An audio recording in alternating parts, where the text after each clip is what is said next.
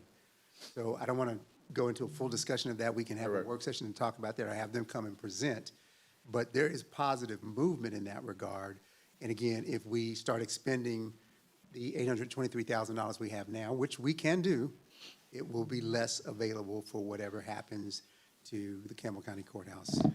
I just want to add, I think the trust is a really, really good option for us, but it's moving slow. So I would suggest, Mr. Phillips, that we do invite them out to just present to us about, their thoughts, what they've seen, and what's the next step, because people aren't seeing movement.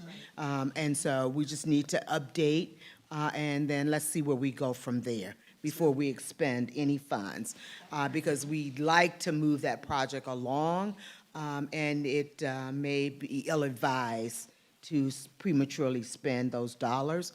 And then I will also say, it is a historic building, and there's a specialty skill set.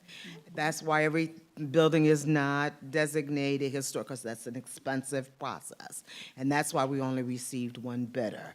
And whether we would get another one, I don't know, but regardless, it's going to be a substantial price tag. So we're trying to bring partners in to get this done. So if we can just move it to the next level, invite them in to just brief the council and the public, all those who are interested, because the communication came from an outside interested party, because it's been a few years.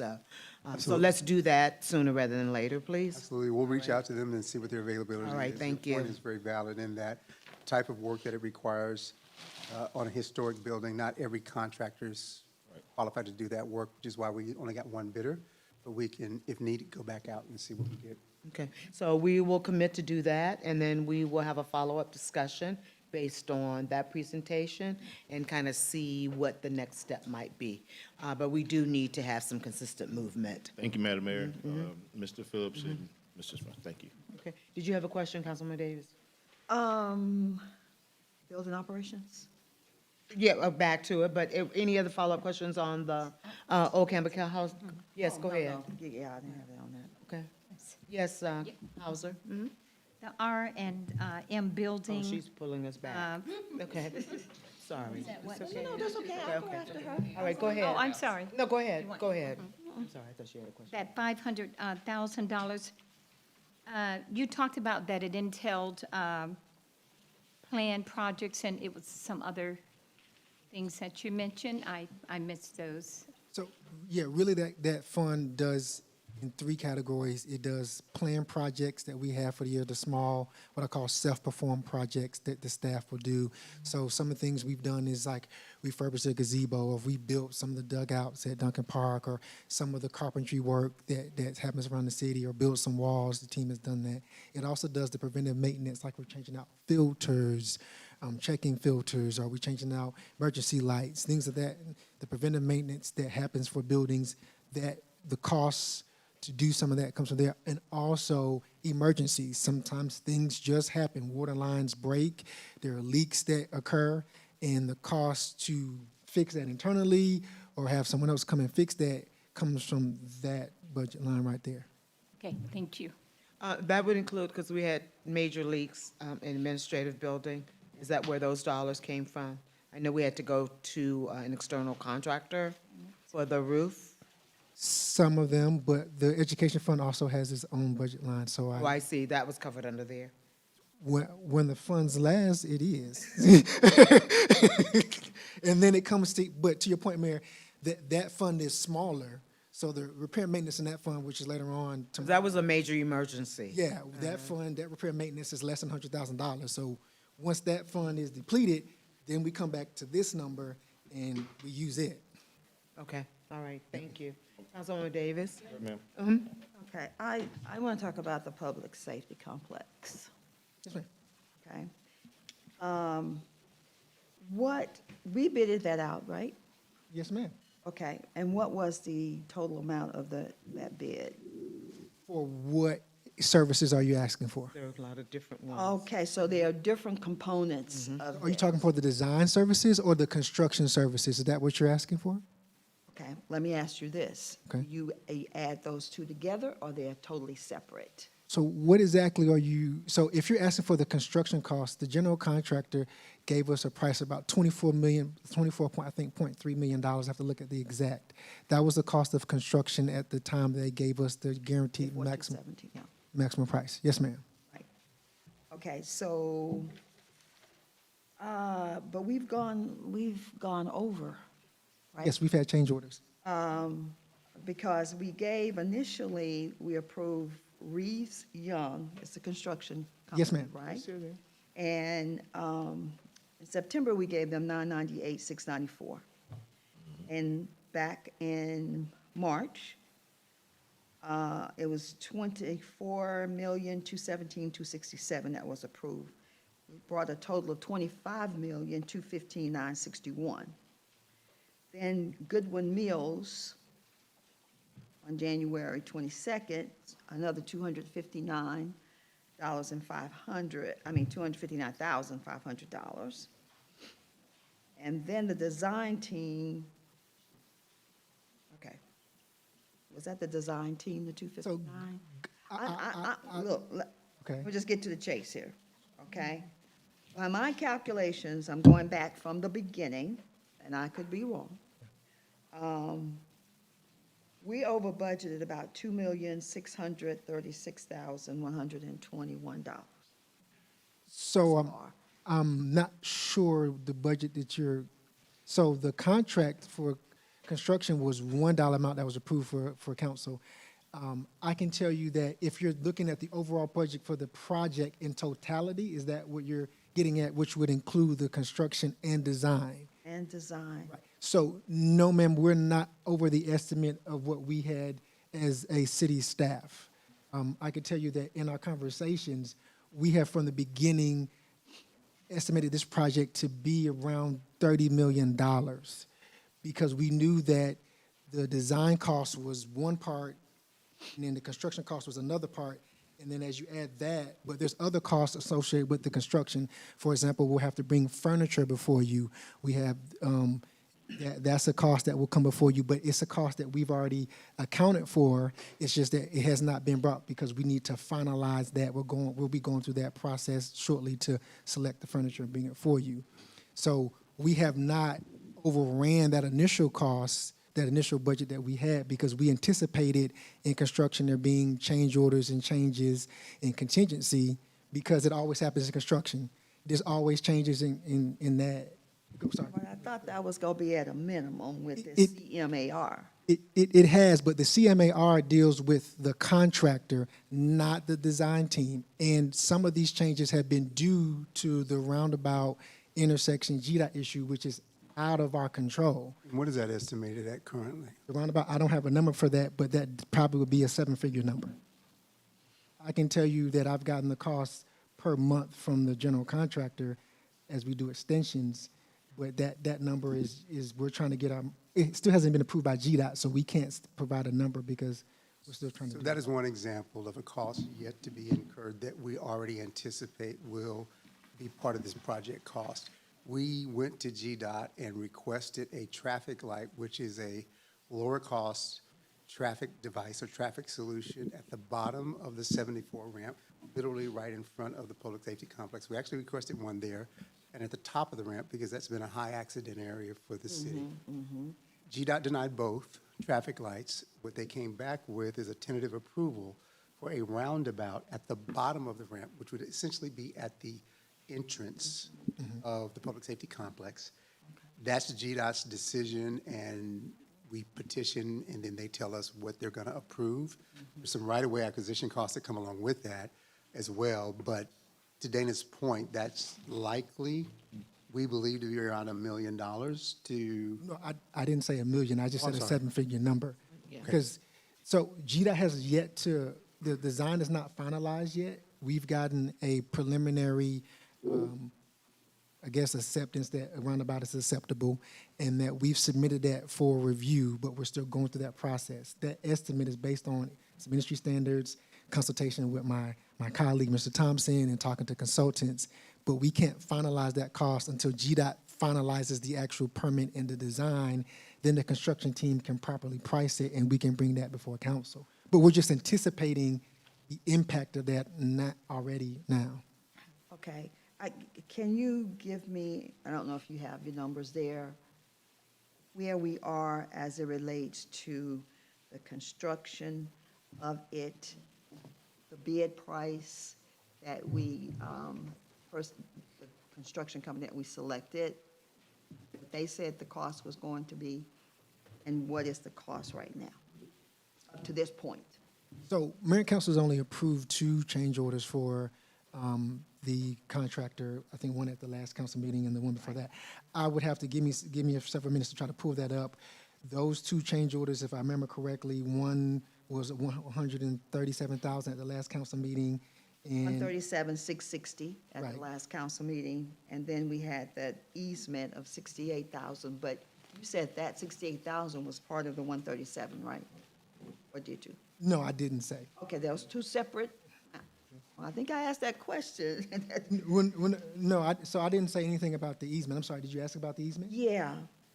Is the easement, the 68,000, part of the 137,000? So the $137,000 that you were referring to was the 2 costs in that change order, which I believe was just for, one, the water line conflict and relocation, and then the other cost was another issue, which was another change order with site conditions. 68,000, I think you're referring to, was the cost for the acquisition of the properties with the different private property owners. Right. That was not that same number. That was Part not of in the the one. 137, so. No, ma'am, that was not in the 137. Okay, well, could you at some point, at your earliest convenience, just give us a rundown of where we are? in Absolutely. reference to the expenses, what was the bid for the construction, where we are? Absolutely. Design team, yeah, I would appreciate that. No sir. problem. Thank you. All right, any other questions? Yes, I have just a question on the building operation budget, the Christmas supplies Yes, ma'am. line item. We went from 6,000 to 7,000. Just curious about that 1,000 increase. I know it's a small amount, but I'm just trying to, the Christmas supplies. No problem. Councilwoman Nichols, that cost is split between building operations and general services. Okay. That funds the decorations and the decor in downtown, specifically within the stage and courtyard. So we have the tree. We have someone put the tree together, the lights, and I think that includes the decorations that go on the stage for the Christmas, the tree lighting with Santa. And so it's split between those two. There was a slight cost increase last year, and so we accounted for it in this budget. And then if you can just explain this capital outlay section here, Absolutely. just walk me through that, yes. Sure. So building improvements to Annex is the Fairburn Annex. Building improvements to 26 Washington Campbell Street is the Municipal Court Building. And downtown improvements is a separate fund. So the annex, building improvements to the annex is doing improvements just to the annex alone. I would tell you that the annex and municipal court buildings are two of our older buildings. And over the years, we've had to put intentional, considerable work into those buildings to get them up to safe and compatible experiences for the staff and for citizens. We've replaced roofs, we replaced floors, we had to replace HVAC units, we've had to replace water lines, fixtures, toilet fixtures, flushing mechanisms. Those buildings just have problems, so we're intentional every year about putting money toward those. And also, it has been a request in the past to make more improvements to the annex, such as doing painting, changing out the lighting, and replacing the flooring in the annex itself. And so that money there represents our estimated cost to do that. And the building improvements to municipal court is to make upgrades as needed to the components of that building, because as it being one of the older, aging, and deficient buildings, it takes a little more TLC to help it along. The downtown improvement money is the money that we use to do improvements to our downtown properties. So particularly, this is talking about the freight depots.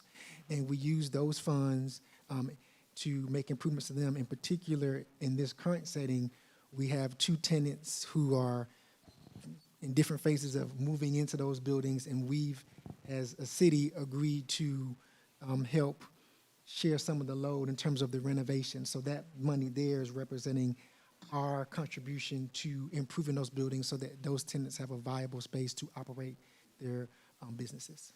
Okay, so so what actual improvements are needed? Because it seems like we are flat from going from FY26 to FY27 with the annex and the Campbellton building. And if we've done all of this, like, are we doing the roof and the flooring every year? If we've done all this, I'm just assuming this number could go down, because if we're already done a lot of that. So we have done the roof, and we've done the roof at the annex once, we've done the roof at the municipal court once, but we also have components that fail every year on a regular basis. This year alone, we spent extra money doing some flooring and some pest control at the annex because all of a sudden we had a pest control issue. So the money that we had allocated for certain projects had to be redirected to deal with the emergency. So the strategy that I've been using is just to allocate that same amount and then use as much as we can to get the projects done that we schedule, and then reprioritize as emergencies pop up. But to try to be creative, we try to keep it flat and then do what we can where we can. I would also add that this year we've had a lot of elections, and so our annex building has been used by Fulton County for early elections and on election day. And so that has hampered our ability to do some of the projects. I know Dana wants to repaint the inside of the annex and do the floors, but we haven't been able to get to a stopping point to clear it out where there's no activity in that building. Parks and Recreation has summer camp, so all of our senior programming moved to the annex for the summertime. And so now as we wind down, we're gonna have to open it back up to Fulton County for early voting relatively soon. And so it's just a timing issue, especially this fiscal year, and trying to get some of the projects done at that facility.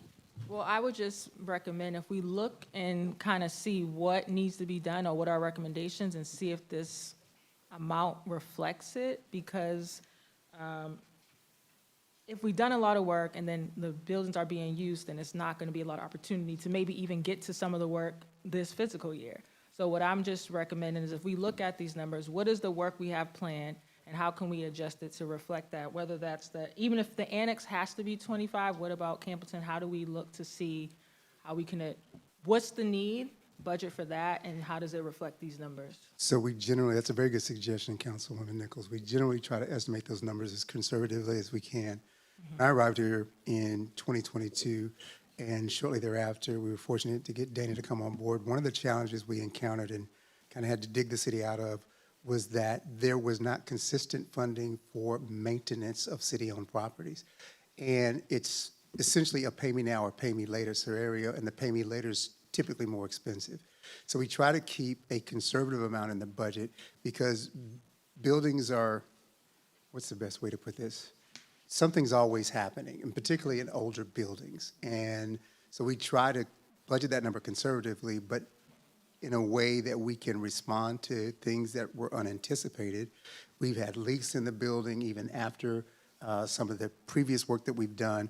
It is one of the few multi-purpose spaces in the city for everything from senior programming is done there in the summertime. We hold trainings there. It is our primary voting location. It's a high-use building.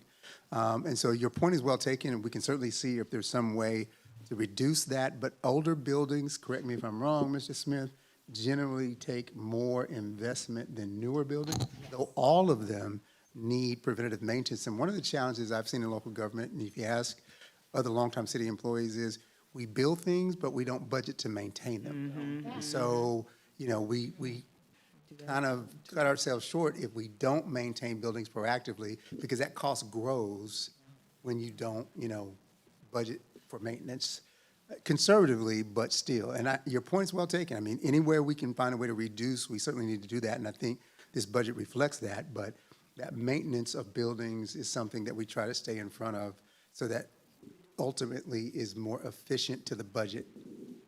And do we, so this amended budget line item, is this the actual? So in FY26, we spent 25,000 and then we spent 15,000? Is that?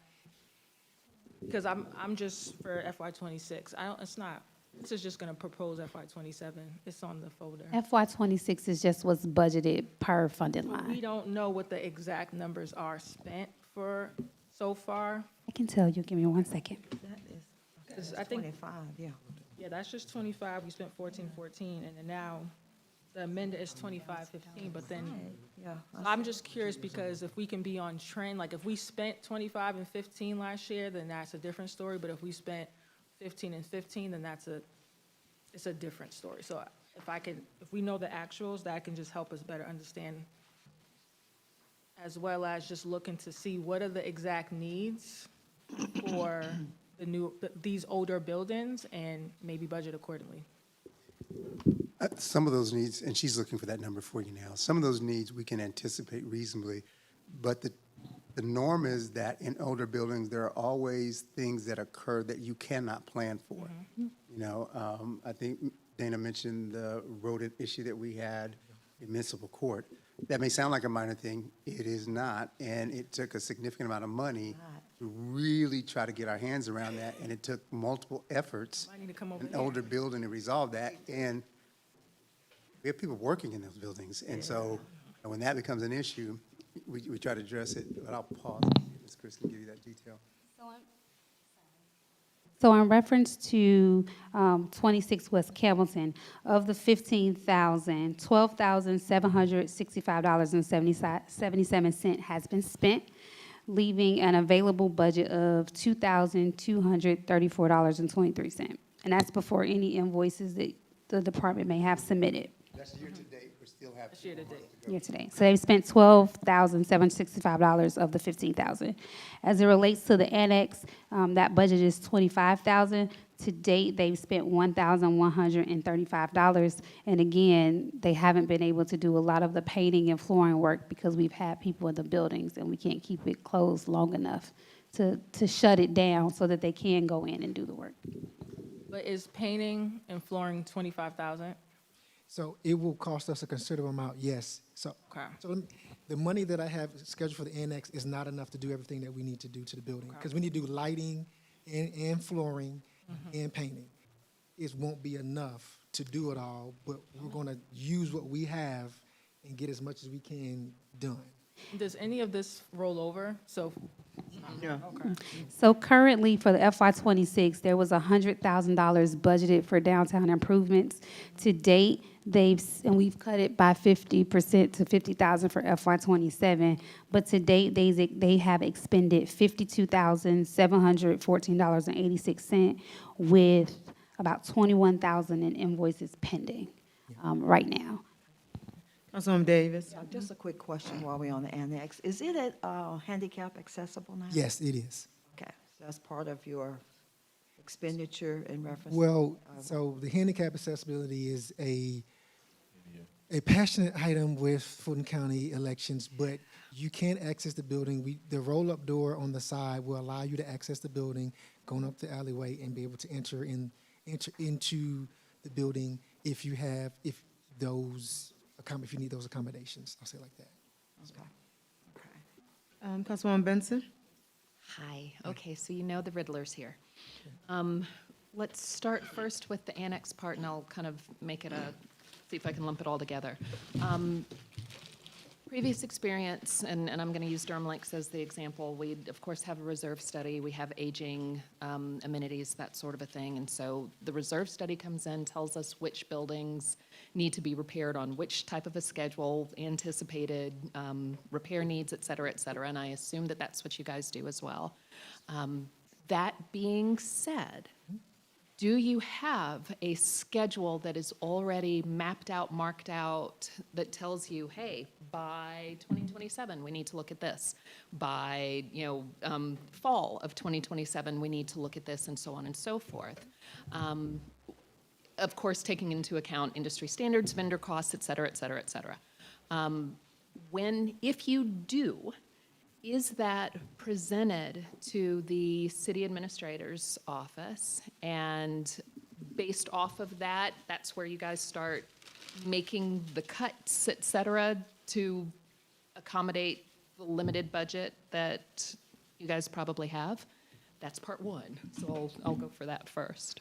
So in 2022, we did an FCA report, which stands for Facility Condition Assessment. They looked at every city property, every city building that we had, and they gave us a thorough, comprehensive health, basically, of all the buildings that we had, and produced a report on every building, including a comprehensive report that showed us what improvements we needed to be made by what time, and the severity, the condition of the building, so to speak, and what improvements need to be immediate versus long-term. And so we do utilize that to guide us along the way and what recommendations and what projects we do in discussions that we have with the city administrator. That's why you saw me mention roofing projects is one of the things that we tackle every year. The smaller projects within that scope, we tackle from that repair and maintenance budget, or maybe we'll use this money to tackle those buildings. But we do utilize that to guide us. Okay, so then based off of that, is there ever a time where the projected costs for repairs exceeds what was set? Or let me put it a different way, the actual costs exceeds what is projected to a point where you say, okay, this is costing us more hand over fist over time, so maybe we need to look at demolishing or moving, transferring. Like, is the juice not worth the squeeze at any point? So the answer to that is yes. We do that proactively. That was part of the intent for the FCA, to identify the life cycle of buildings and the components that we have. So we do that judgment on a component level, like with the HVAC unit, with the toilet, with the door, and then with the building as a whole. So one of the solutions that we've done, a prime example of how we did that is the public safety complex. It made more sense to replace those two buildings than it would be to recommend the council to invest millions of dollars to try to refurbish those buildings, renovate, and adjust them to be suitable for the operations that the police department and fire need now and in the future. And we do that on a consistent basis to make sure that we're spending dollars wisely. Also, what we try to do is we don't just dive into a project, even though the FCA report gives us a cost. The city administration would tell you, I quote and budget and I estimate things out with contractors all the time. We get that number, then I have a dialogue with the city administration office to say, this is what we thought the cost would be a couple years ago. We know about inflation. My vendors are telling me, and consultants telling me now that it's X plus, 15%. And then we look strategically how we can budget for that and how we can tackle that, so that we don't start a project and then overrun. No, ma'am. Okay, so would the city annex fall in line with that or fall under that category? Are you looking at it and saying, okay, somewhere down the line, this just Are you asking me, do I want to replace some buildings in the city? Please don't ask me. kind of am? I would love to answer that. Kind of Don't am. ask him. So, Councilwoman Benson, if I could. So, excellent Don't question. tempt him. Your line of logic is very clear, and it's correct, right? So we do this facility assessment report holistically, and it looks at every building from rooftop to floors and everything in between, and gives us the health of the building. It also prioritizes the work that is needing in that building by, and Dana knows the categories better than I do, it prioritizes the ones that need to be done right away, the ones that need to be done next, and the ones that are nice to do, but you probably got a little time. And so that guides everything Dana said. But the other component to that is, we can't replace a facility until we can move the services and the functions that are in that facility Right, to to some somewhere other else. location, because there is an operational impact even in an aging building. So right now, I would tell you, there's not another facility immediately available where we could move what happens in the annex to some other location. That's gonna be my next And then do question, that. And I would tell you that if and when we're able to relocate some of the, if not all of the services in the municipal court building, it is, help me if I'm wrong, Dana, probably one of the more challenging aged buildings that the city owns. As city administrator, I would tell us to look there first. I don't know if Mr. Dana agrees with that.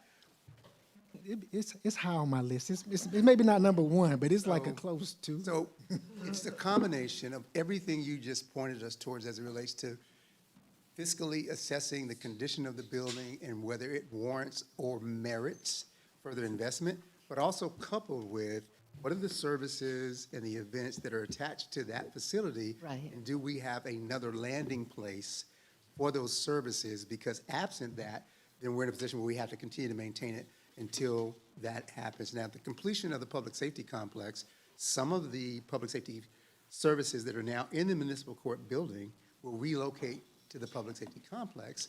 And then there may be a conversation around, okay, now that we have a new building, we've pushed a lot of services there. How does that reset our building usage? And can we consolidate in some other areas now that we have a brand-new facility that's housing a lot of services that were previously in other locations? And yes, that exercise will allow us to look for efficiencies and decide, are there some buildings that we just should not continue to invest in now that we have more space? Okay, and the, stupid question, but I'll ask anyway, the possibility of something like a temporary unit or a temporary modular unit,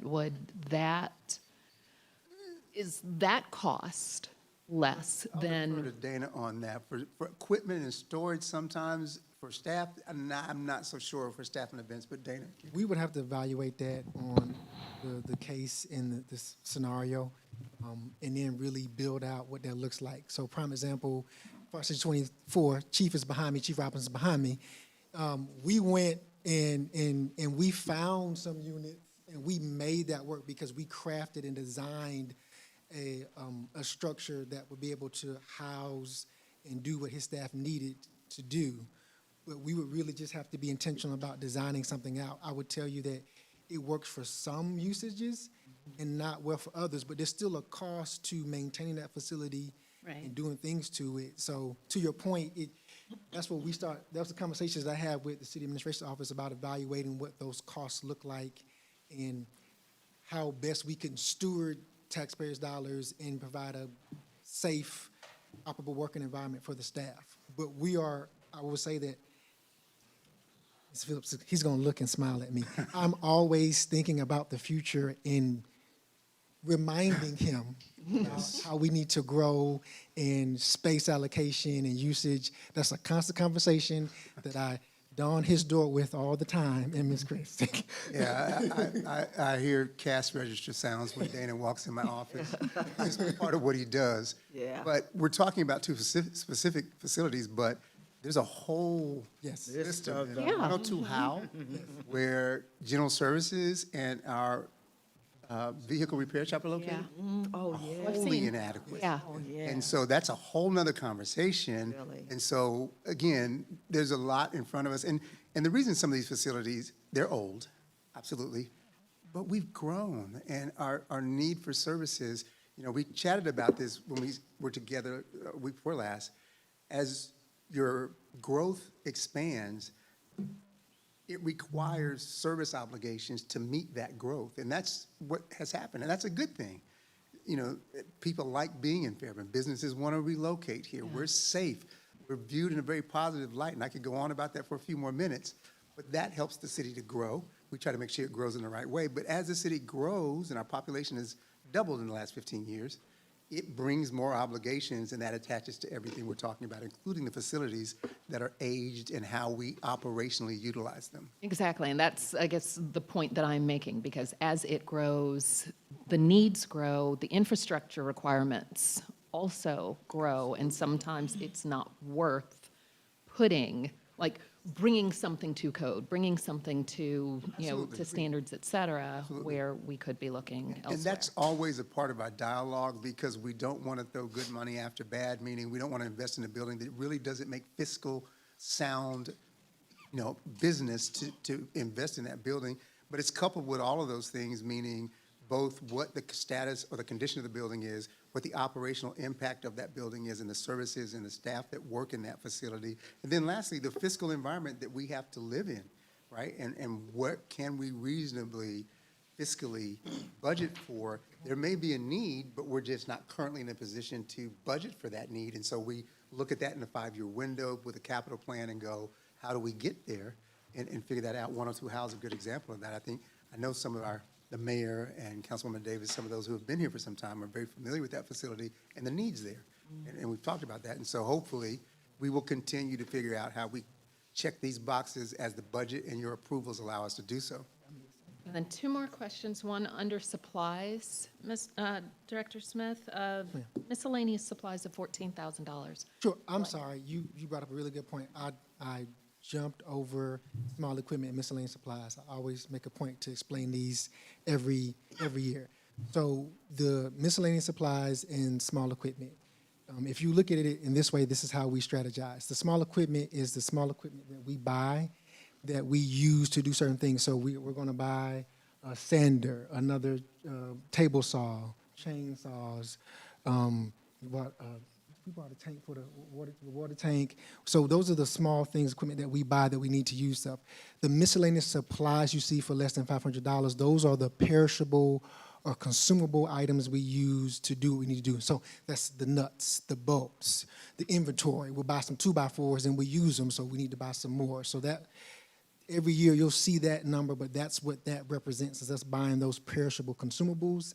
And the small equipment is us trying to get equipment that our staff can use to be more efficient without having to ask a vendor to buy it or them to come out and do it. We can do it ourselves. I don't have to pay a plumber $5,000. If we have a snake, we can snake it online in 30 minutes, we're good. Okay. Yeah, yes, ma'am. And then the final question might be in the weeds a little bit, but I'll ask anyway, because you were talking about the roundabout, that we're still going around in a roundabout way with Georgia DOT. So I know that they have said no, and so this is where we've landed. How were we able to get, not that I'm not appreciative, the traffic light there on, 29 and, right, and John John Rivers. Rivers, but not get the same thing? So it is the DOT's jurisdiction, both of those, and it's their purview based on the traffic studies, the calculations that they run, and their understanding of the traffic flow, density. Can go into ad nauseum, but that's basically, they do their assessment based on what you submit, including those studies, those analysis, and then they give recommendations of what they will allow. And so it was allowed, it was permitted at Johns Rivers, but we did not meet, this is a phrase that Ms. Phillips doesn't like, did not meet warrant, because it got at the public safety complex location. We did not meet warrant based on the traffic study and their review of the study, it did not meet the warrant for a traffic signal, but they did feel that the roundabout was permissible, and that's what they. Even though there are 50 kabillion 18-wheelers that go. Absolutely. Yes, ma'am. So when Lester to- Thompson is here tomorrow, he can probably add some value to answering that question. The traffic studies are absolutely core to how GDOT assesses that, and they have a formula, and their formula, once the traffic study provides traffic counts, future impact at Johns River, the new townhome development on the corner of that intersection is factored into that. Right. So even though, and I drive that way daily on my route home, and so it takes me all of about 60 seconds to go from the top of 74, where we asked for that light, to the Johns Rivers light, if that. And so they're that close, and yet by GDOT's assessment, that was warranted. The other one we asked for was not. And I will tell you, they're both highly needed from our standpoint. And Chief Mazzillo isn't here, he'll be here tomorrow. He will tell you that at the top of the 74 loop on 29, where we asked for that light, which is just down from Johns River, it is probably one of our higher accident intersections in the city. Live close to it, I know. Yeah, so, and as I mentioned, I drive that way every single day. And so I can't speak on GDOT's behalf. Lester has a really daily working relationship with GDOT, so maybe tomorrow he can shed some more light on that. But their answer to us was, nope, doesn't meet warrant, can't approve a light. And so Lester's done his appeals, Dana's done his. I've even reached out, and the mayor as well, to the GDOT commissioner and had conversations there, still having conversations there. That's the answer we've gotten. And again, I'm not an engineer, so I won't hazard to guess how their formula works. But that's, their statement to us was that request does not meet warrant. So then when they are proven wrong, what is the cost to the city on that? Again, thinking of. Well, it is a state road. Right. And so, I don't know. We'll answer that question when Yeah, we give get you a to number it. on that. Okay, so we've got to figure out how to Lester deal can again with. explain, we were fortunate in that the city did not incur any cost for the traffic light at Johns River because we parlayed the development into doing that. Yeah. We would have to pay, if they had approved a light at the public safety complex, we're gonna have to pay for whatever traffic solution they approve. We submitted for a light, they said, no, we're gonna give you a roundabout.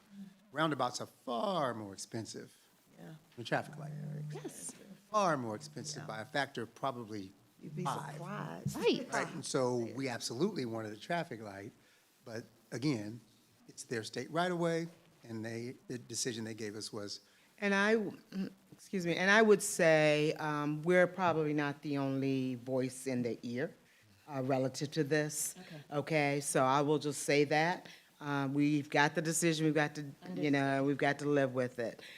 However, that being said, we still got a little time as we're building the public safety complex. So let's see, what kinds of things we can make happen in the meantime. Understood. Okay, yeah. Thank you. All right, okay, yes, Councilwoman Hauser? I want to go back to the building improve annex.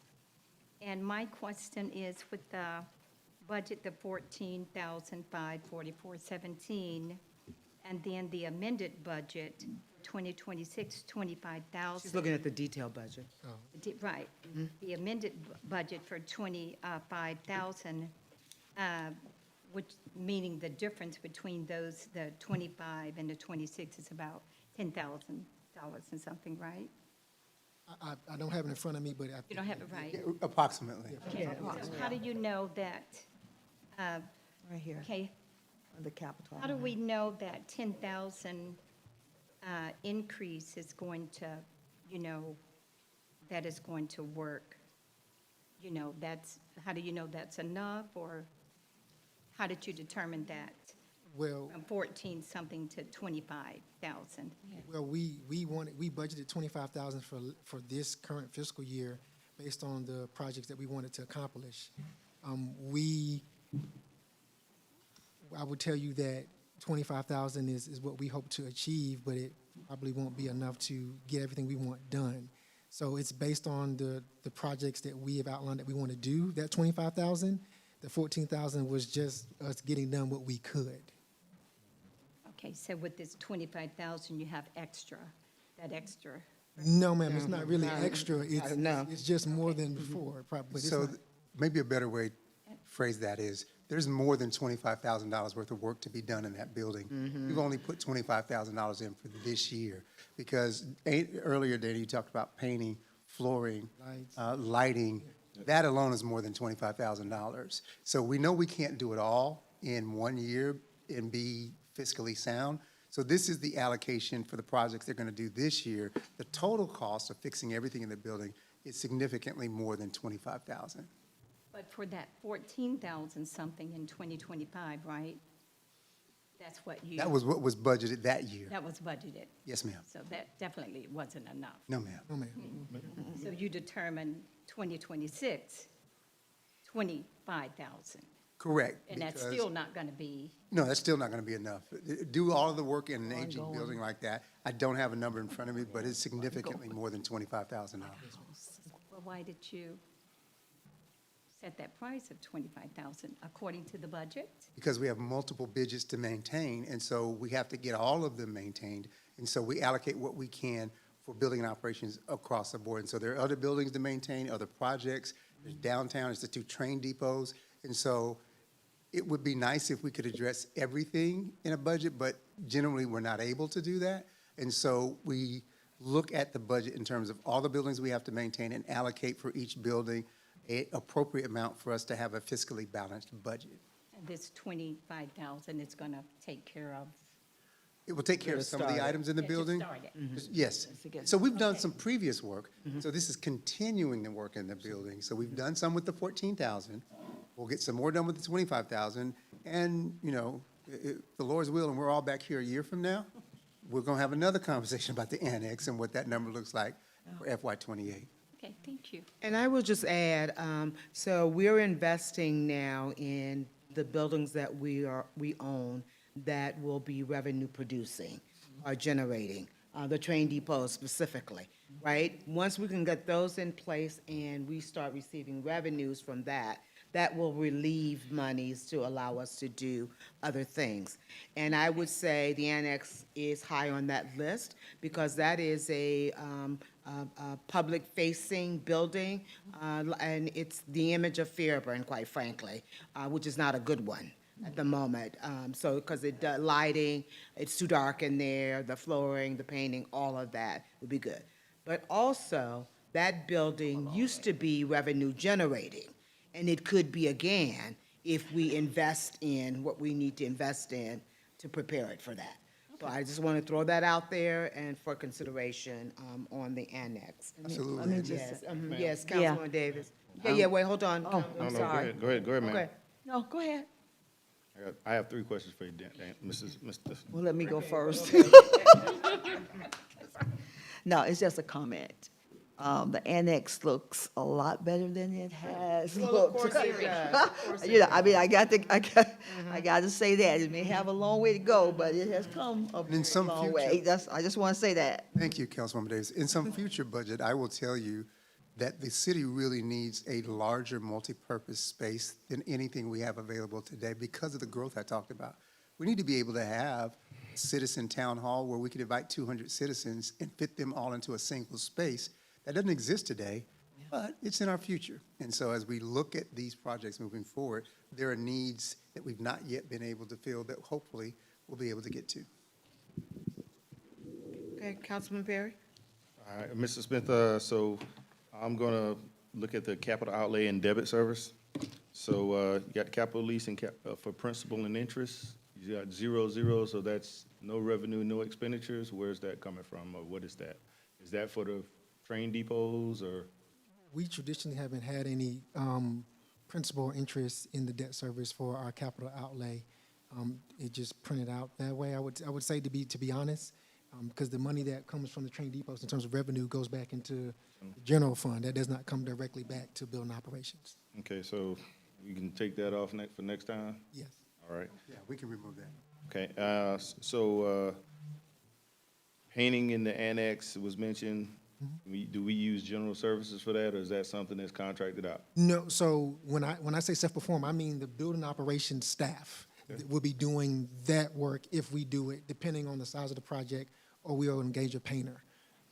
The lighting, for example, is something that we'll probably tackle ourselves so that we can keep those costs down. Outstanding, outstanding. And with the ongoing maintenance for all the buildings that we do have, current and future acquisitions thereby, what expenses do you foresee that adds to this budget?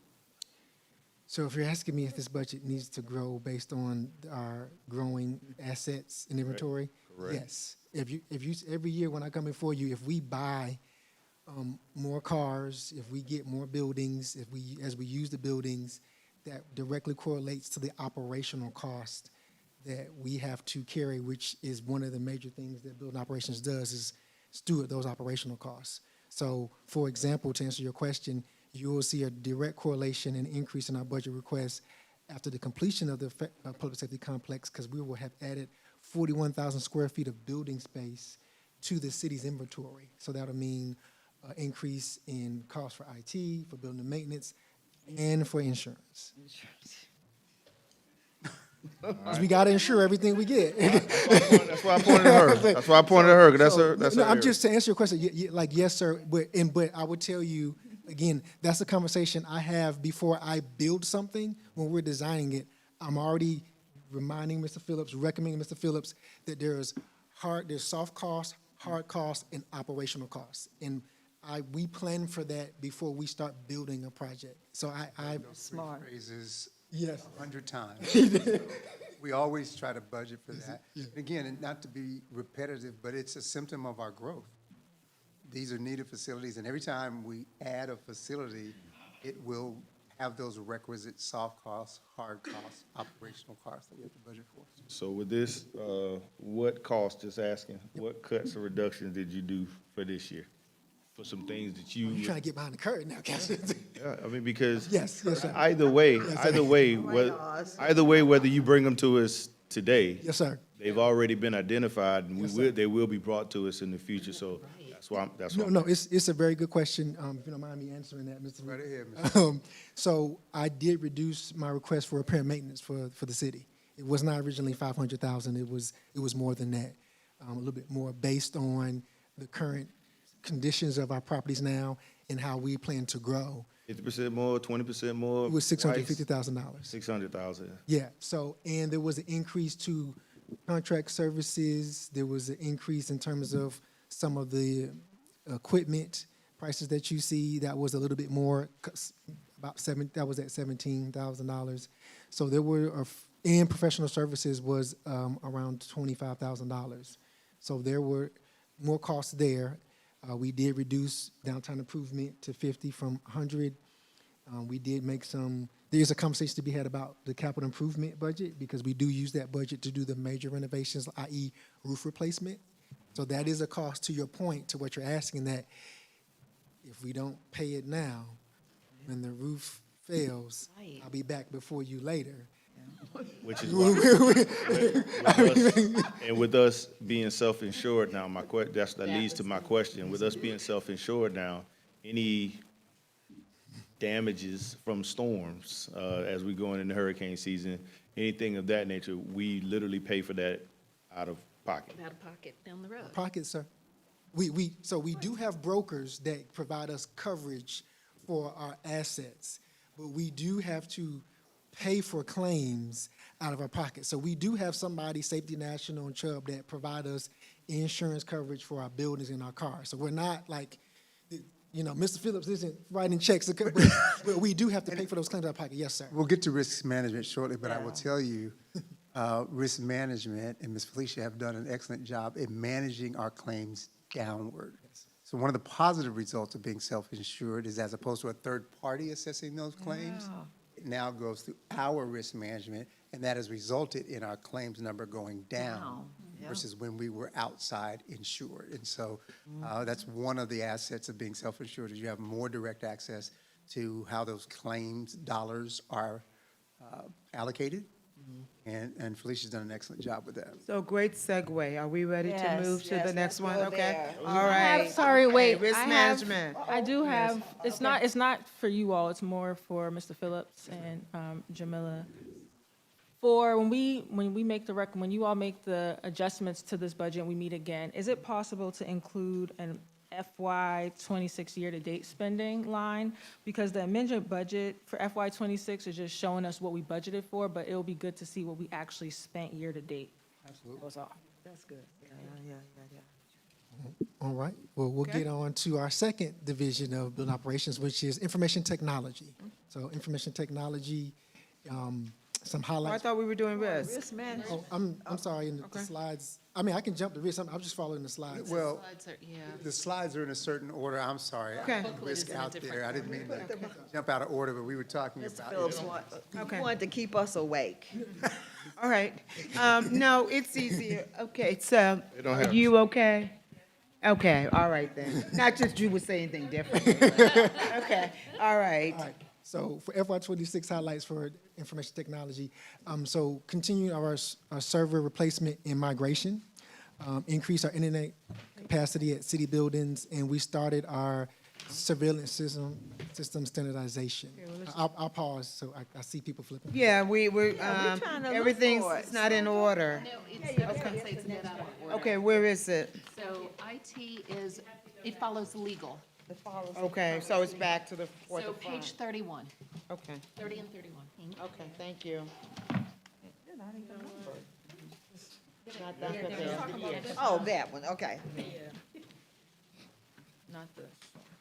Okay, you may proceed. Yes, ma'am. So our highlights were the continuing the server replacement migration, and we increased internet capacity at several city buildings, and we started the standardization of our city surveillance system in FY26. In FY27, we want to continue that server upgrade and the server upgrade and the software that goes along with it.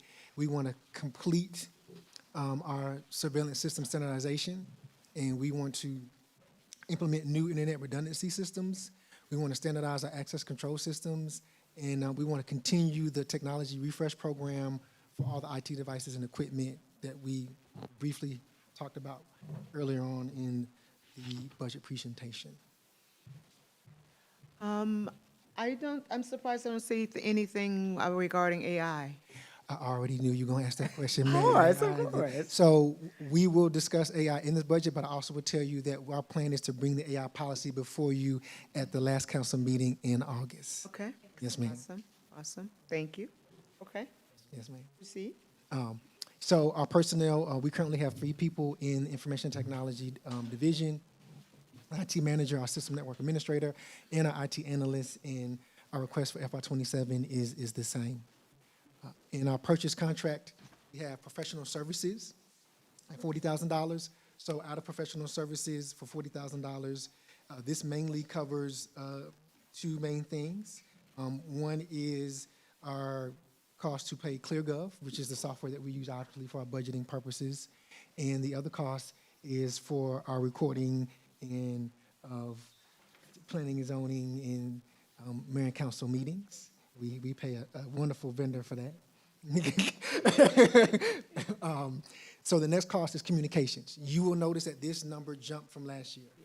One of the reasons why this number jumped is because last year, as Ms. Chris mentioned, the cell phone bill or Verizon bill was dispersed between all departments. So now this year has been consolidated to the IT budget, which makes it more efficient for us because we're the ones that process that bill. We also are the point of contact with Verizon and a representative. We order the equipment, we troubleshoot the issues.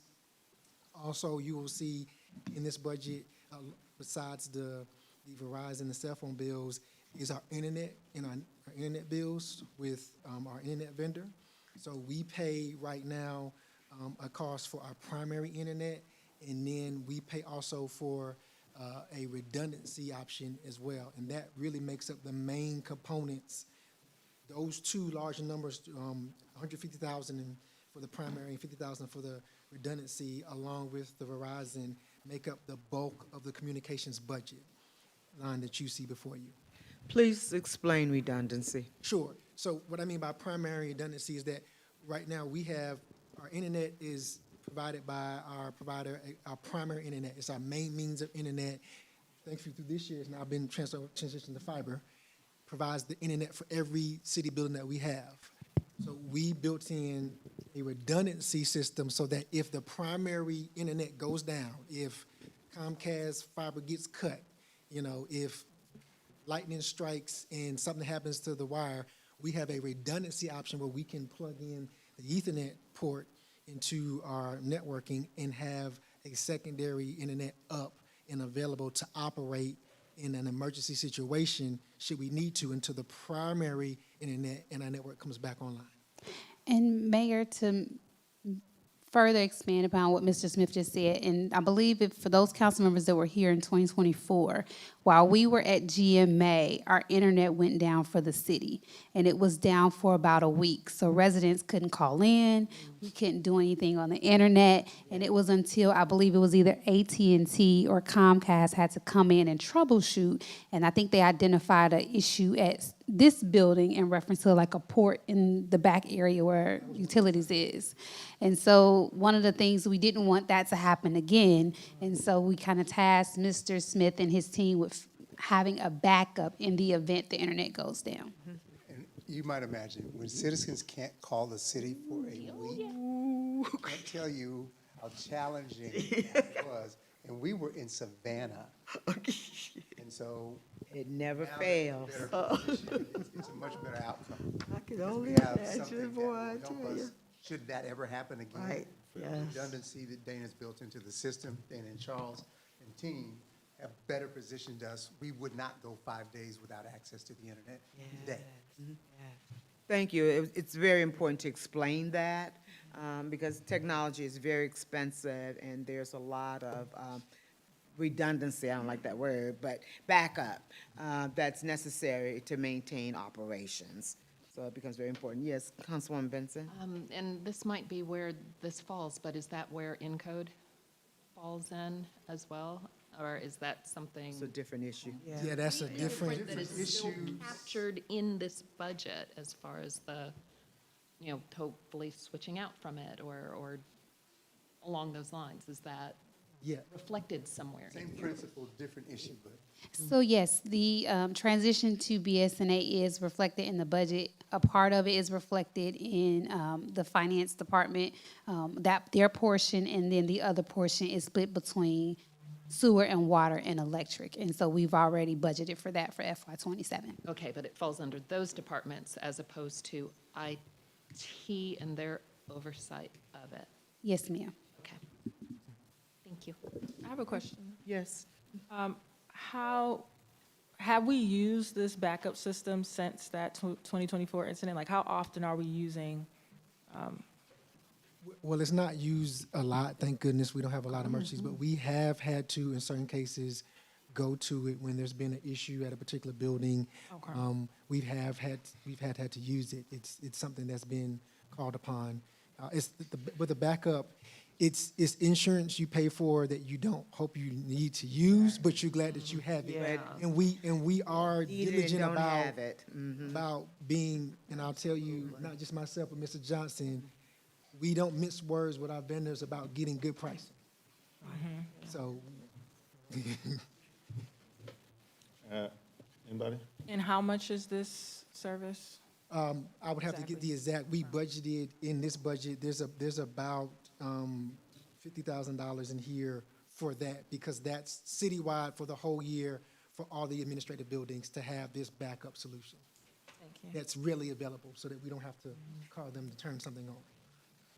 Thank you. Yes, Councilman Perry? Hey, Mr. Smith, I'm looking at your budget items for your personnel services. We'll go to retirement. I see that increased 8 times. I think that would go back to Mrs. Chris's comment about the Yeah. retirement Yeah, allocation earlier. throughout the whole budget. talked about About- the city had not been allocating retirement expenses appropriately. And now Each department. So that's why you will see that reflected in most operating budgets. It added about 1.1 million overall to our operating budget to allocate it correctly. And you'll see those increases, not because our cost for retirement increased, but because we're now allocating it correctly. If you look at the proposed budget for building operations, for retirement, the actual expenditures for '25 was $32,197.36. And for FY26, only $7,500 was budgeted. And so what you see in the proposed FY27 is $37,589, which is what we anticipate spending based on the documentation we received on what we will owe starting October 1st. Okay. So this is just a cleanup of what wasn't properly budgeted in FY26. It's gonna be interesting when finance come up here in front of me, but okay. Okay, any other questions? I do, ma'am, I'm not finished. Oh, okay. Workers' comp went up 3 times. So I will have to call Ms. Goodine, if you can ask Ms. Champagne to step in here. There is a rate that you pay in workers' compensation based on the job duties in the field. And so in speaking with Ms. Talisha, the rate for building operations, I guess it's a, Reason why it's a red flag for me, it went from 725 to 800 in last year to 2,400 for this proposed budget. So that's a 3 times increase. The incentive pay, it went from 2,000, doubled to 4,300, and it dropped back down to 19, which is a 50% decrease. That would be great, but I just think that I'd like to know what the, So that relates to the holiday bonuses that we talked about earlier. You see that reflected throughout.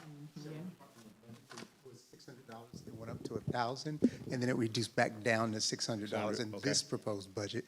So that explains that specific line.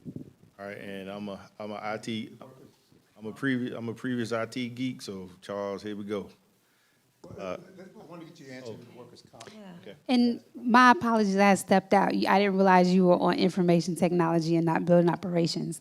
But for the retirement in '25 for information technology, it was actually $13,965 and 96 cents. This year, only $3,200 was budgeted, and so we budgeted at the $20,774. Now, I will tell you, since FY25, I believe the department has added another position, and so we have to account for that position that was added. But there were no additions in FY27.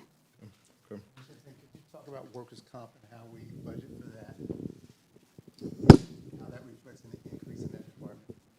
I'm sure. So in this particular department, the workers' comp increases, it increased for 2026, and that's across the state of Georgia.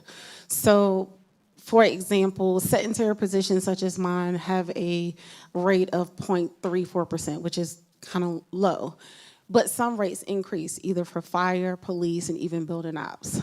If their rate was 0.39, it may have went up to 1.31 this year. So we went from an invoice for the year of last year, I think a little over $600,000, to this year being over $1 million. And we have to go by the Georgia mandated rates. Okay, so from 800 to 2,400, sounds about right? It's about right. Okay.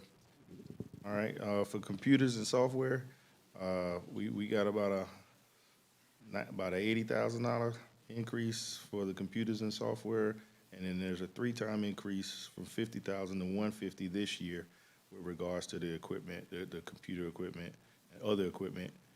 So is any of these extra costs related to like cyber costs extra that we're gonna have to do to implement for the paper data migration or any cloud security so that, you know, the city doesn't get in a bad position in any kind of bad way?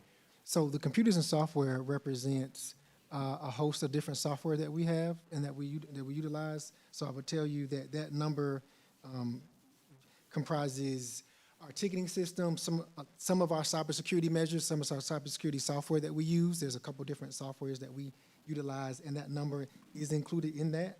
Yes, you're right in saying that it does include, we do want to go to paperless, so we did get a vendor to provide us a quote to help the scanning and process of some of those files that staff has stored for archives. So there is a cost for that in there to start that process to go to get those digitized. There is a cost as well, a normal cost for our Microsoft Office for the entire city. I can tell you that that cost has gone up.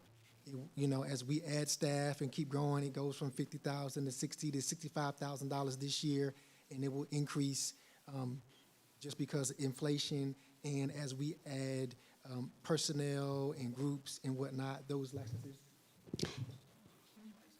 Yes, licenses and everything. So that number is inclusive of that is in that number as well. So all of those numbers are in that one number for computers and software. And Councilman Perry, I will also add, now that I'm looking at it, BSNA is actually included in the computers and software, and that's an increased cost of $63,640 from the general fund for next year. Okay.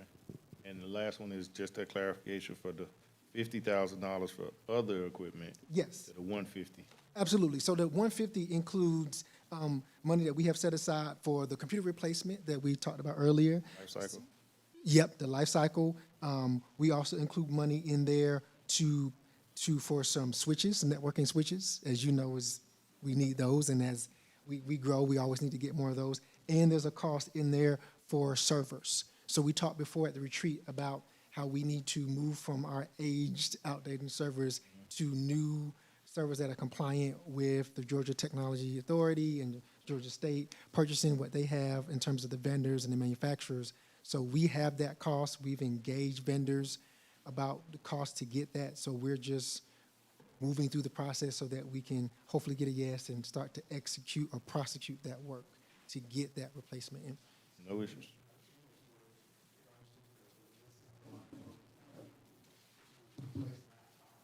Yes. Replace what? So this is the line. This is the line that we were referencing in our earlier conversation during Ms. Ray's presentation, the city clerk's office, and there was a discussion around her laptop and it getting replaced. So that money is in this specific line, but as you heard, it also includes all of those other things, servers and things like that. And so I just wanted to connect the dots when we were talking earlier, because she had to fund her laptop purchase outside of what was allocated because that money had been expended on other laptops. And so this is where that money resides in this particular allocation. And so any discussion about increasing that would need to be in this specific budget line. Under other equipment? Yes. Yes. And roughly about $50,000, Dana, I don't want to misspeak. So right now, budget Of that amount. is $50,000.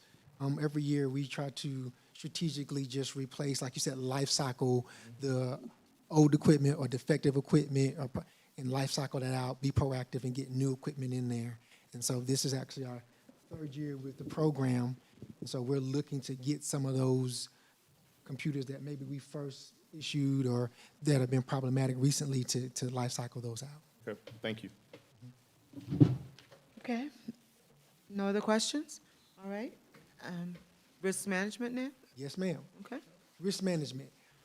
FY26 highlights, we created and distributed safety brochures for all city vehicles. It's a pamphlet that we made about first contacts, some safety tips, what to do in case of an accident, things, do's and don'ts. We created those and gave it to every department to put in all the city vehicles.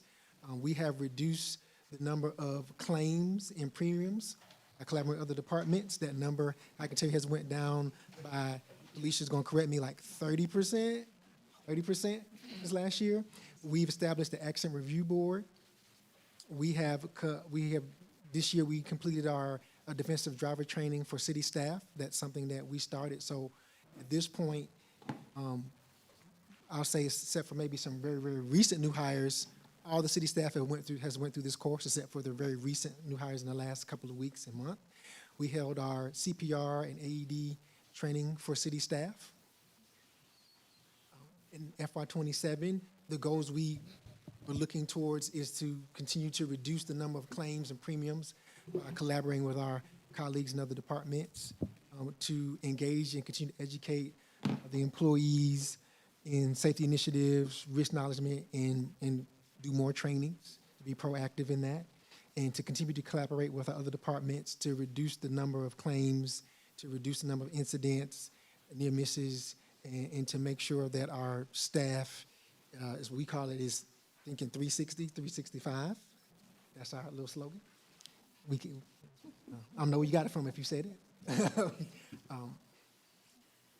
So are you collaborating with the fire department for CPR and AED? Yes, ma'am, we do every year, and Chief Campbell back there is one of our facilitator. Okay. Does it? He helps us out every great. year. So if you come to it, you'll see Chief Campbell. So the Safety and Risk Division has two people in it, the Safety and Risk Manager and our Safety and Risk Coordinator. And we're not asking for any additional staff this year. The bulk of the Safety and Risk fund is the actual cost of the insurance, which is that $715,000. That is, I guess, the third of the pie. I know Ms. Chris brought it up, that we split that up between the general fund and the enterprise fund, the water and the electric. So you'll see a corresponding 715 in their funds once they come before you to make up the overall amount that we're asking for FY27. If you remember, we discussed the retreat and we brought before you a couple of months ago, we renewed the insurance and extended it from that normal 12 to 17, so that made the overall ask, we asked for 750 at mid-year, and so now this number will bring us whole to get us all the way through to the end of this FY20 fiscal year. So going to FY28, we'll be back on that 12-month normal cycle. And so I hope that number is lower, but I can't promise that because as the assets go up, Councilman, Right. the cost to insure those assets correspondingly go up as well. But I can say as a positive, not because of claims. And I also will reiterate that the normal increase that most other cities has seen per market has been 15% or more, and ours was, thank you, 8. So the percent of the cost of insurance went up 8, and we just added assets. So as you add assets, you just have to insure them, but our claims are going down since we've started this program 2-3 years ago. And is our liability insurance, its replacement cost? Is our liability insurance, So if something happened to a building and, that's for them. Yeah, if something happens to a building and we need to rebuild it or restructure it, the insurance, whatever percent that is that covers that, is it for replacement costs? Which means it's more expensive. Right, exactly. Which is what we want, because we Right, want to yes. replace, yes, okay.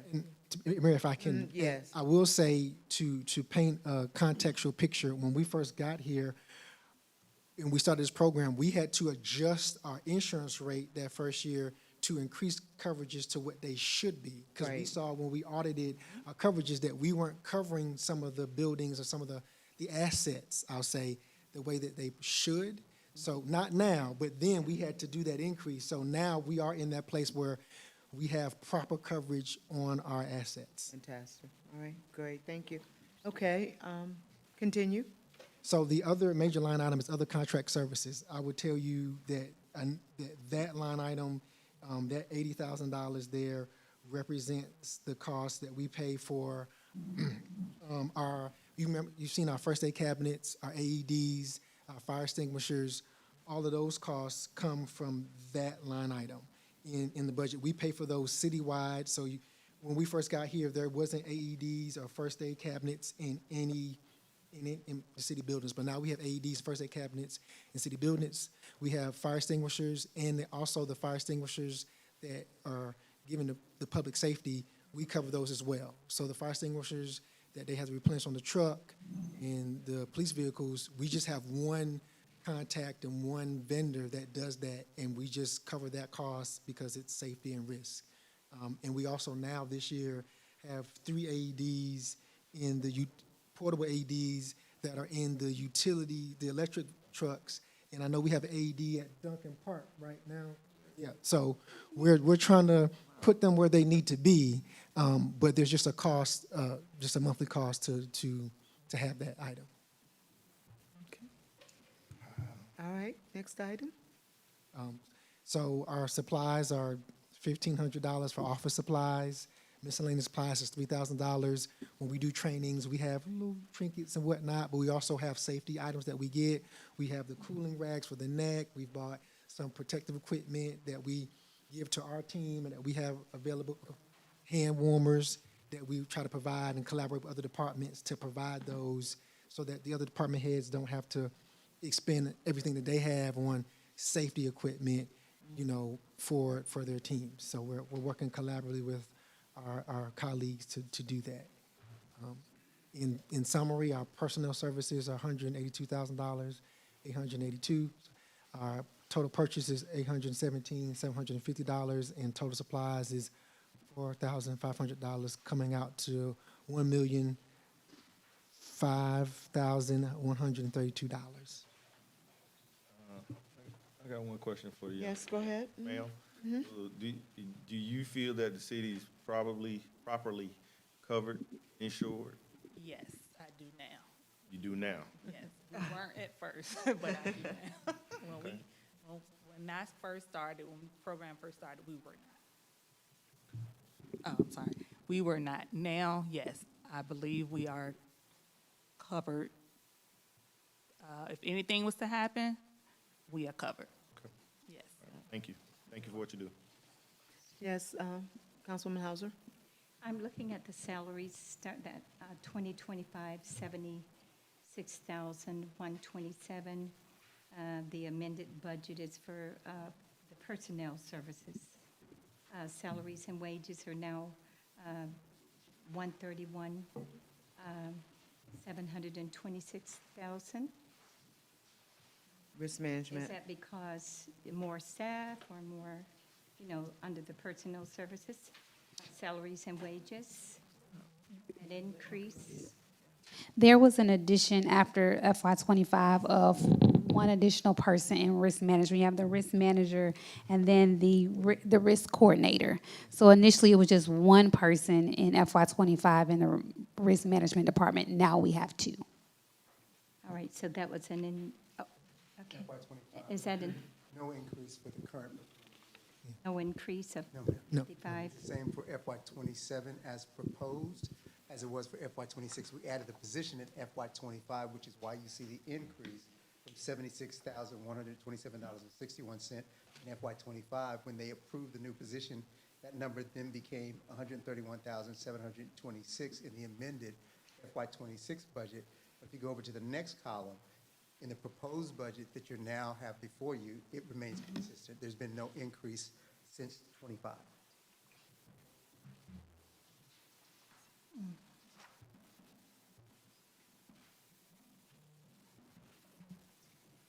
You good? Good. Okay, Okay. all right. Yes, any other questions? Okay. Next department? Thank you. Okay, thank you, thank you. Thank you. Okay, when did you say we're getting, Thank you. Charles, when did you say we're getting the policy regarding AI? Okay, at the August 24th meeting? Okay, thank you. Parks and Rec. All right, I didn't mean for them to rush out. Let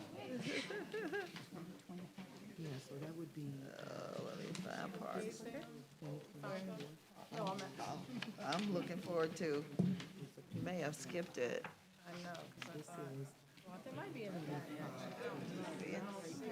Okay, which is where we are now. Let's do it. Remember, we still have 2 more months, and I remember seeing that. but this is the budget. Photo. It's here.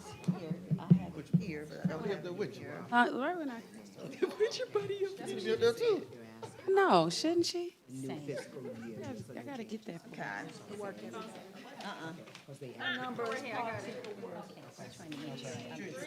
I didn't go back far. no problem. So you want your own department?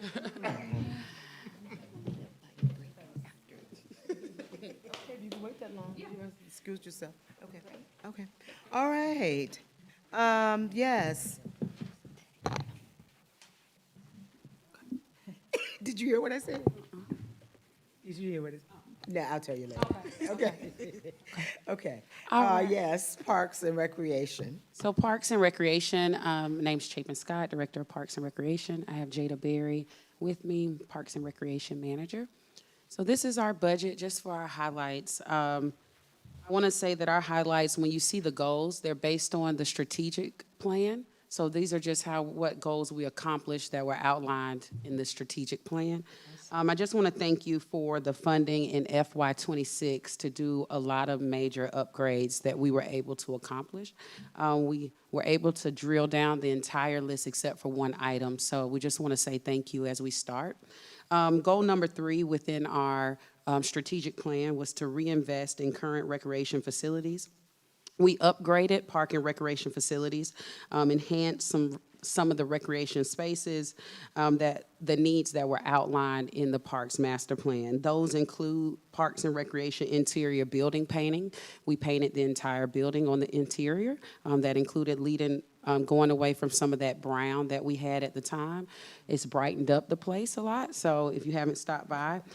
Dana helped us get the new sign, so there is a new sign outside as well. And also our doors through Dana's office, they are ADA accessible. So our front door. So we are working to try to get the remaining 2 doors upgraded, but as of now, we do have 1, so that is great. New indoor basketball court was installed at the Parks and Recreation Center. Baseball field enhancements. If you haven't been up to the baseball field, we have a mural. We added some public art, added 2 new scoreboards. We did field rehab, and we reestablished Field 5, which is the lower field. We repainted the slides. So as you know, in FY25, we requested for the interior of the slides to get done, and we let you know at that time that it would be a phased process. Then in FY26, we requested for the exterior of the slides to be redone. So those were redone. So they're now the city colors. Instead of the red and yellow, they're now a red and blue. So stop by if you haven't seen those. Install the new playground that's in process. Last council meeting, thank you, you approved that. That will start momentarily. Enhance the tennis courts and basketball courts. The ITB just closed. That will be on, the award will be on next council meeting on Monday for the award to resurface the tennis courts and to resurface the basketball court. That includes adding the pickleball lines to the outdoor tennis court, and also adding a 3-point line since the community decided to kind of add that for us. So we will add those. And also on the basketball side, it does include the fencing. So if you've seen the fencing is not the correct grade, so now it will be commercial grade, and we will add the fencing in. Goal 3, increase opportunities for citizens to improve health. We expanded our wellness initiative to improve the quality of life. We established Work It Wednesdays. That is a, right now, 6-week to 7-week series that we have going on currently. Jada just left there and came down here, where we are doing free fitness classes, where we're partnering with fitness influencers, people who are really in the community. And we're doing this for free. So last week it was at the park. We started out. This week we had to move it indoors. The remaining will be at the park at the football fields. So we have fitness classes that will be going on free, 6 o'clock to 7 o'clock every Wednesday. We established Flame Fitness, which is a free fitness class during our youth football program. And then we always have our weekly fitness programs that we've expanded, which is just chair aerobics, water aerobics, chair yoga, line dancing, Chair 1 Fitness. You said Flames Fitness during football season? Yes. Can you expound on that? What is that? Yes, so this is for a lot of our moms. We don't have as many dads that aren't coaching that kind of just hang around, but a lot of our moms hang around. So we felt like that would be a great opportunity to get them active, involved, and also away from the football field. And registered parents, yes. So they have to be registered.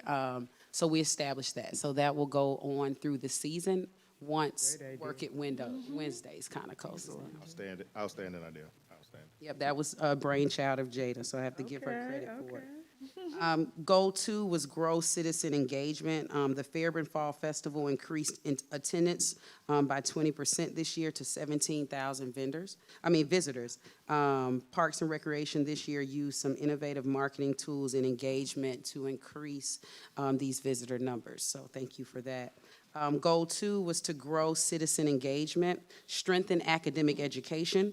We offered standardized testing prep courses this year for elementary age students. We offered a 6-week summer camp focused on math, literacy, science, and foreign language. We launched our first NFL flag football program. This was our inaugural year. We had 129 youth participants in our first year. The 10U, they just competed last weekend in Westfield, Indiana, for the 2026 National Flag Football Championship. We won up into the quarterfinals. We made it all the way to Sunday. Made it all the way to Sunday. Yeah, so we were all attached to our phone for our athletic coordinator went out there with them, and they were undefeated until just that final day, but they did really well. That's great. Before you move on to the next part of your presentation, relative to the tennis courts, I didn't hear you mention re-netting. Yes. Is that included? Okay. Yep, so we will upgrade the netting that is currently out there. As you know, one of them is kind of leaning. And also, because some came a little lower than what we thought, which is great, we're going to try to upgrade those windscreens. If you notice, we have one windscreen that's missing from the tennis court, so we want to upgrade those as well. Okay. And that will be done this fiscal year then? Yes, yes. Okay. So it will come before you guys on Monday. Okay. And then after that, all vendors, once they did the ITB, we put in the stipulation that it needed to be completed in a short time frame, and they are aware of that time frame, weather permitting, but we still, we hope we don't get, all these rain days back to back that delays it, but as of now, they will be able to complete it within the September timeframe, if not earlier. And then I just want to ask, I think you're working with General Services for any park repairs, right? Well, the water fountains specifically.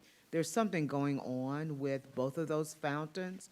One was repaired, then started leaking again, and the other one is running continuously, and they had to turn it off. They had to turn it off. But they turned it on yesterday for the night out, but water was everywhere. Yes, so we're working with building operations Build for that. operations, Yes, okay, yes, yes. okay.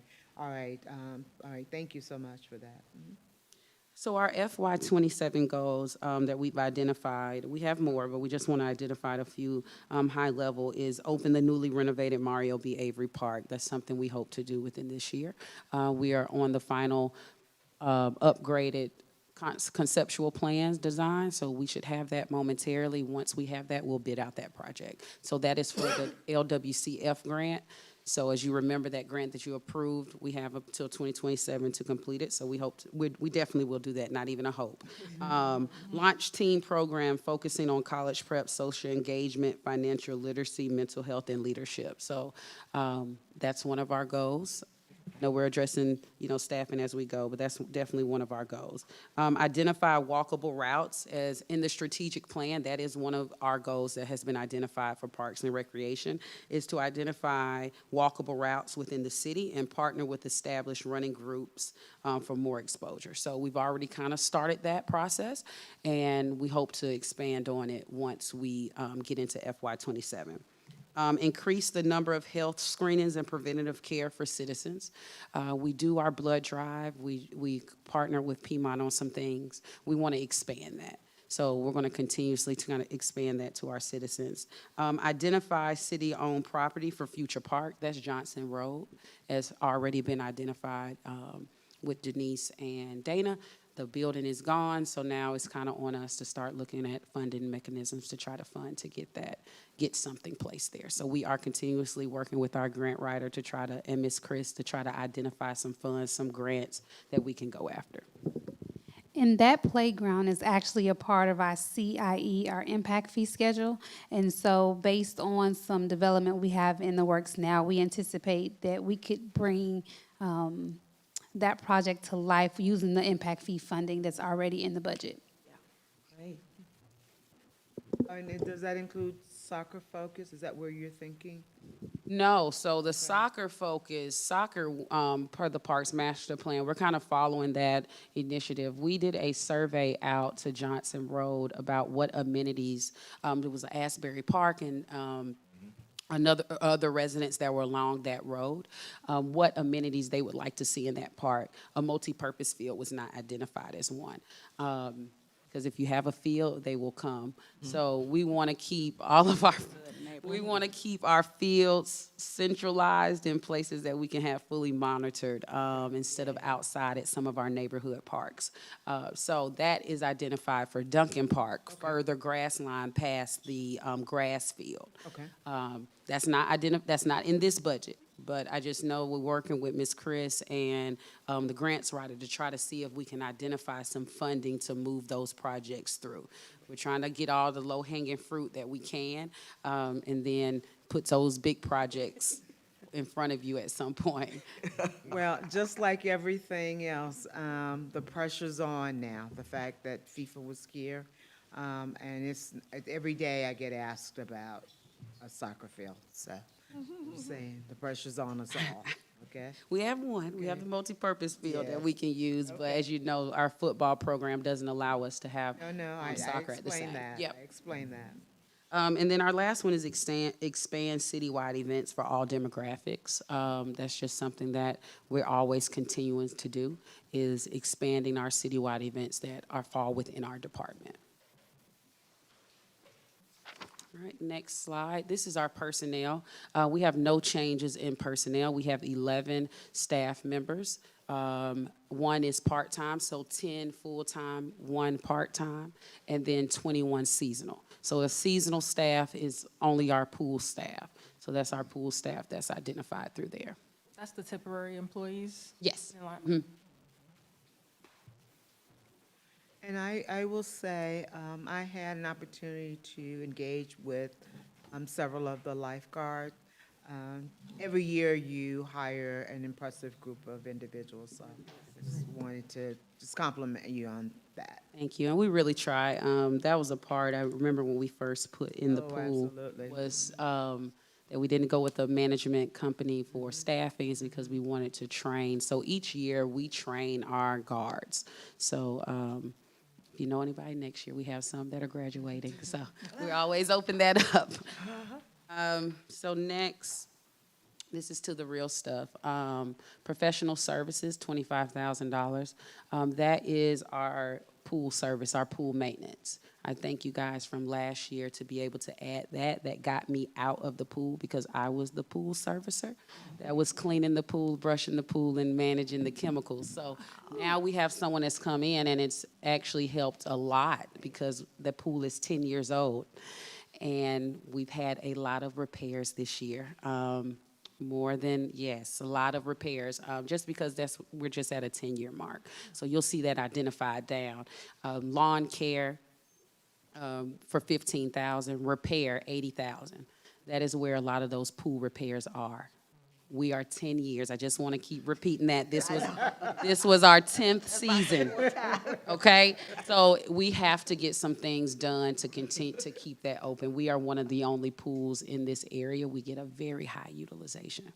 And it's a hugely popular amenity, as all of you are very well aware. But in general, pools are high-maintenance amenities. It is costly to maintain a pool, particularly one like ours. And so Chapin will tell you, and Jada will tell you, that keeping that pool operating is no small task, and they've done an excellent job with keeping those costs down.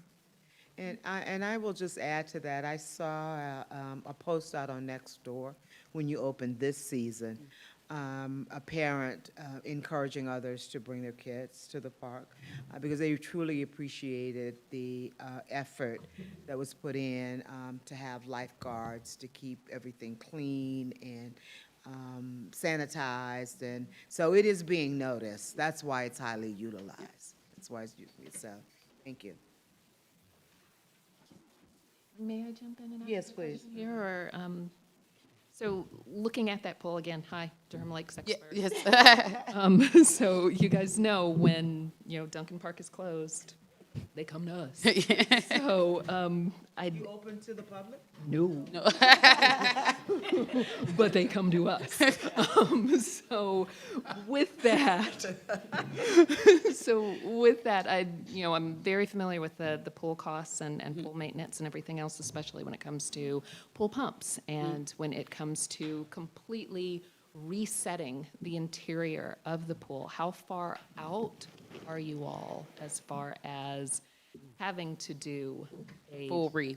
Exactly. So we brought in our, like a pool redo, like inside the pump room. So we brought in our pool professional in this year and just said, hey, let us know what it's on its way out, just so we can start forecasting some things.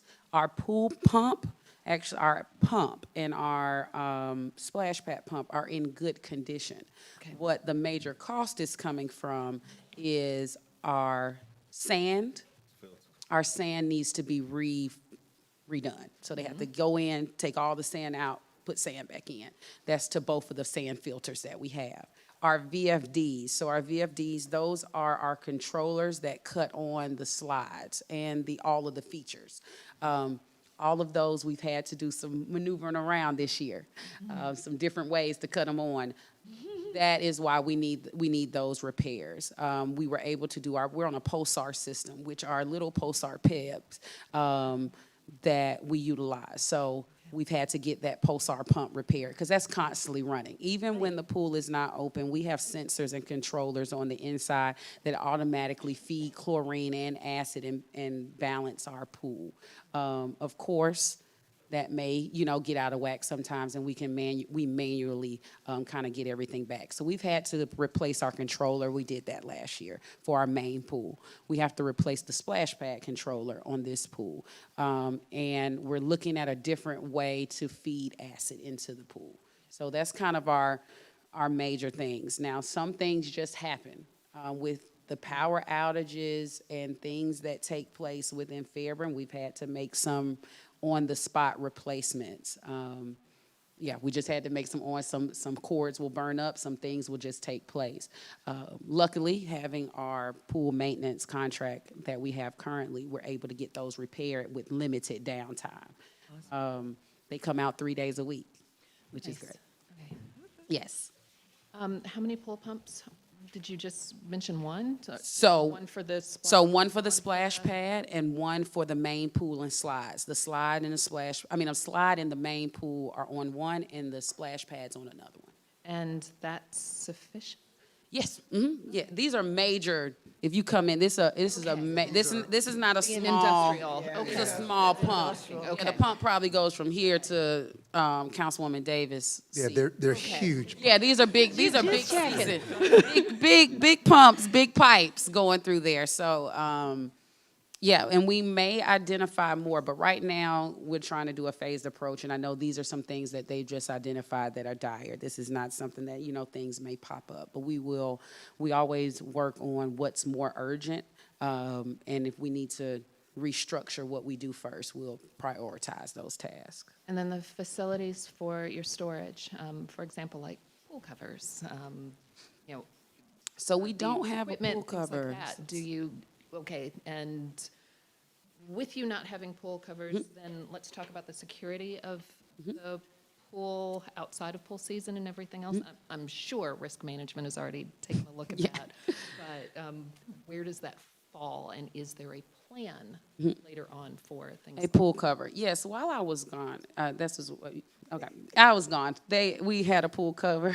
It wasn't custom. So the way our pool is set up, we have a ramp that goes from the deep end into the shallow end, which means we have to have a custom pool cover. It is very difficult to find people to do customs without pulling out our current railing system. We, because of the age of the pool, do not want to dismantle any rails out of the pool just in case we can't get those back in. Yeah. So within our contract with our pool management service, they are still coming out. Our system goes into winterized mode to where it is still feeding chlorine throughout the season.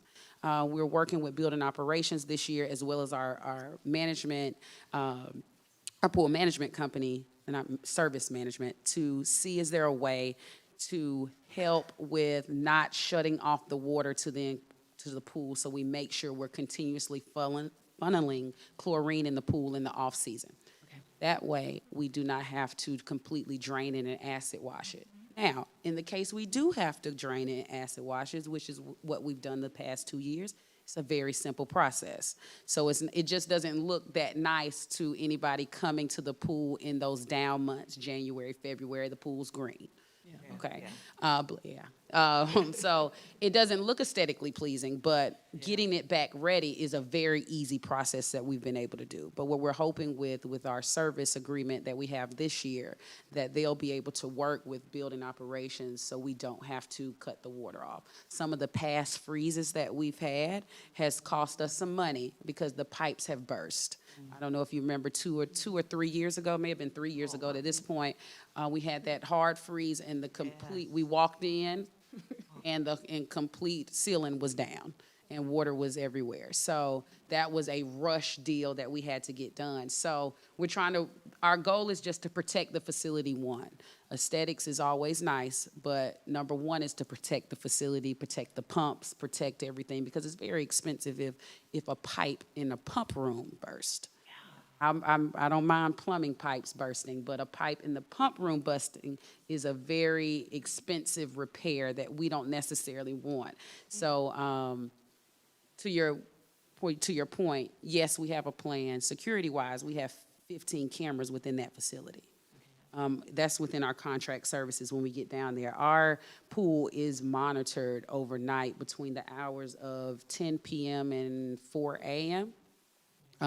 So we have a monitoring service that we use. We have staff out, and they'll call us in the middle of the night, but thank goodness they will call PD first. So we have those, the exit gates stay locked. Our roll-up doors, we don't have just, oh yeah, PD does, they go drive through nightly. During the night shift, they come through. So the pool is a hot, but we try our best. We have what risk management would need for the fence height and the gauge that you need to be able to, for pools, it has a smaller gauge so you can't put your foot through. The exit doors stay locked, the roll-up gate. So we try to, do as much. Of course, I don't even want to put that out there. We've never had anybody trying to break into the pool overnight. But in the event that it does happen, hopefully we're able to catch them before anything. But we do have those cameras, and we can look at other options as we go through. Thank you. You're welcome. Other question? Okay, Councilwoman Yes. Nichols? I have some questions on this. It's a few, so just bear with me. So I guess I'll start at the top. Advertising. Oh, yeah, I hadn't. No, you haven't got that. Okay, I'm just got gonna- you. Because I'll it's go all ahead and up start it. there. Go ahead. Yeah, I can Yes. get to it as we go. Thank you. So advertising, it looks like we're increasing this by 220%. I'm just curious to know, what are we doing differently from last year to this year that we need that significant increase? So the tree lighting has been added. A lot of our other events have been added. The Fall Festival, we've gone into, so a big bulk of that is Fall Festival advertising. That falls into our lane. So with other departments, it may go into communication, but we do our marketing and advertising in-house within the department.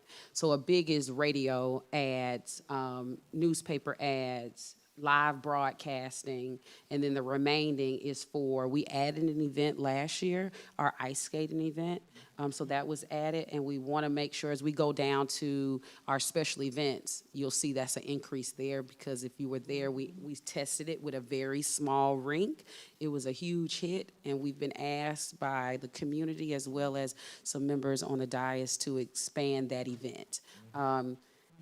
It was also, we needed another event. We don't have events on that side of 74 a lot, and we got that feedback from the community that they would like more events on that side. So we wanted to have a main event there. So that's where a lot of those costs come from. And then speaking on events, it looks like every event at least increased by 50%.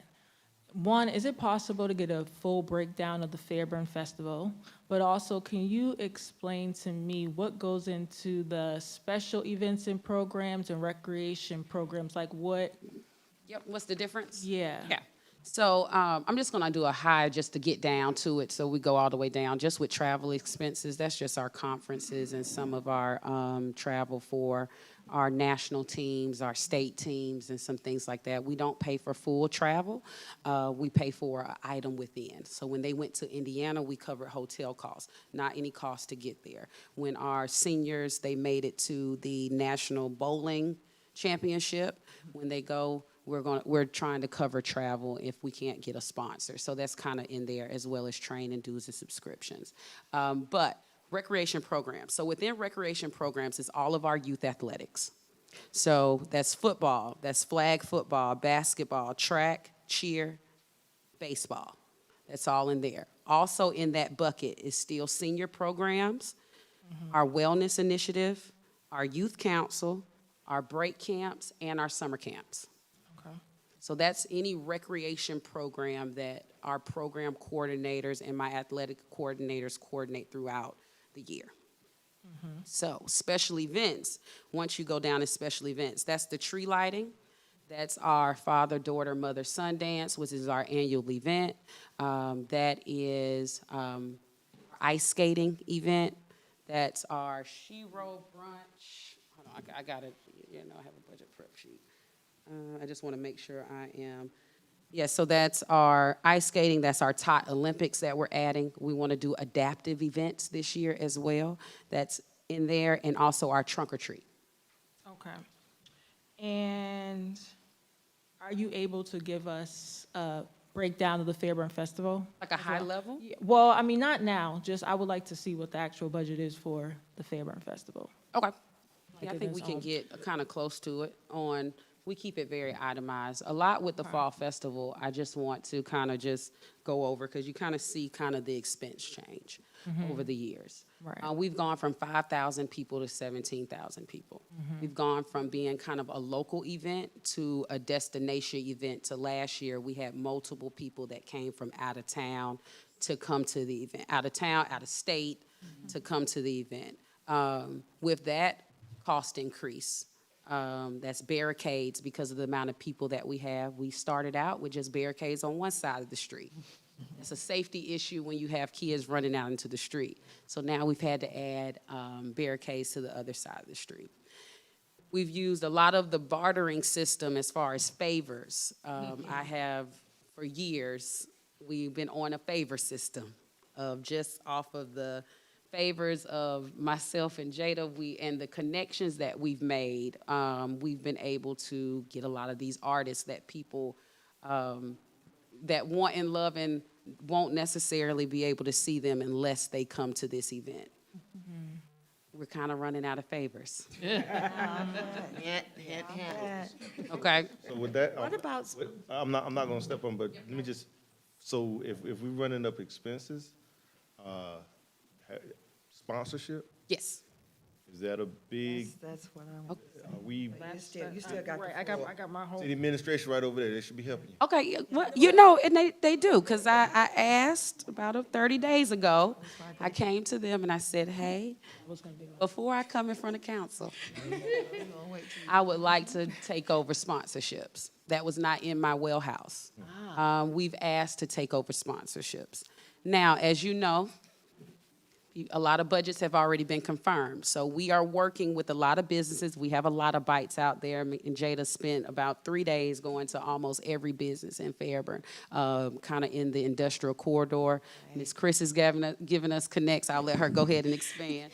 We actually went to a lot of our partners that we do business with the city and asked for sponsorships, such as Amway's, GFL, Charles Abbott and Associates.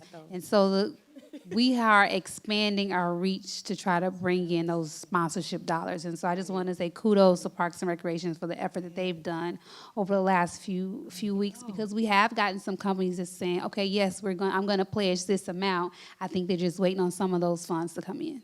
Good, great. And they're not as big as I would have liked. I just want to put that out there. But it starts the conversation. And if we can get in some of these businesses' annual budgets, Ms. Chris talked to a company that was like, hey, it has to be budgeted. We would love to give more, but it has to be outlined in our budget.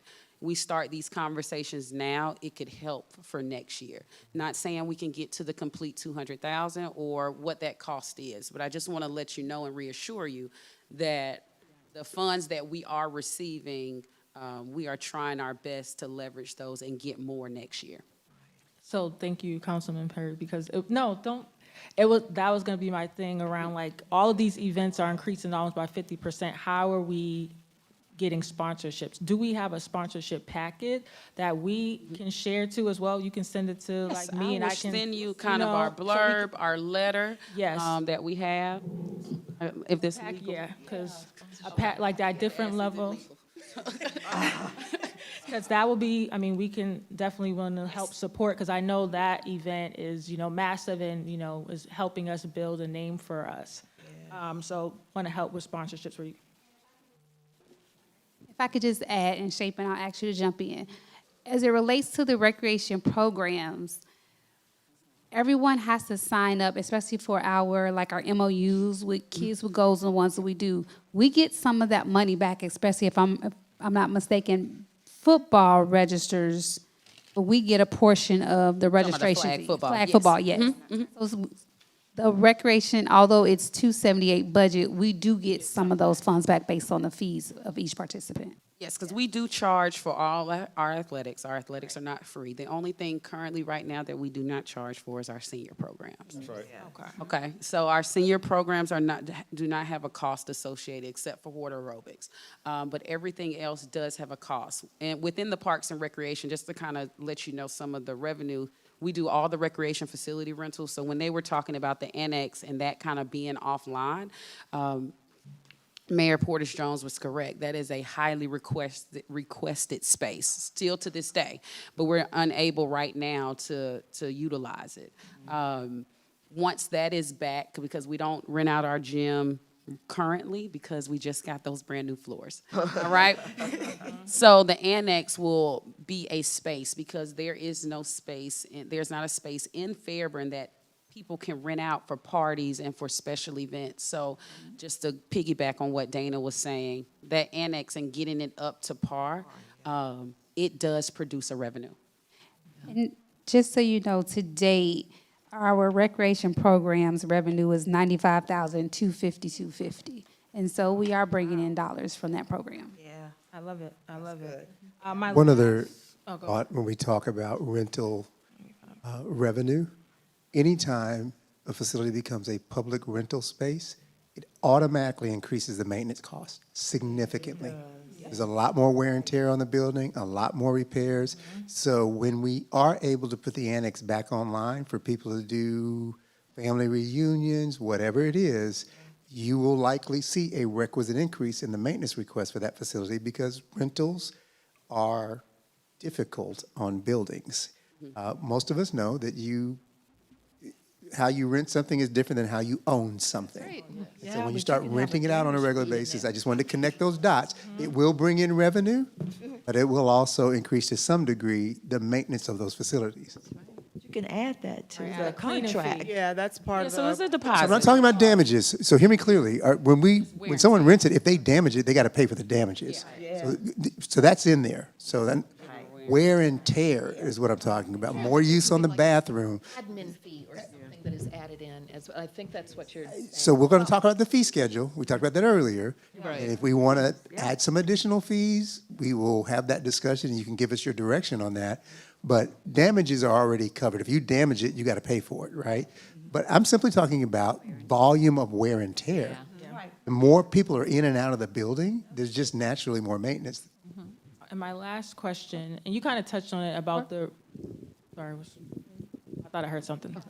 My last question is about the repair. So, that line item significantly increased to 80,000. I know you mentioned the pool at a lot of buildings are like 10 years. That mainly, do we have a plan for this 80,000? Yes, for so repairs? $70,000 of that is identified as pool repairs. Okay, so it's. That is a list that we got directly of rough estimate costs. I can't say exact because times change, but rough estimate costs of what it would cost to repair some of these items. The remaining funds are there to protect that new fence that we get in. If you've ever been out to our basketball courts, when they are playing full-on basketball, they run directly into that fence.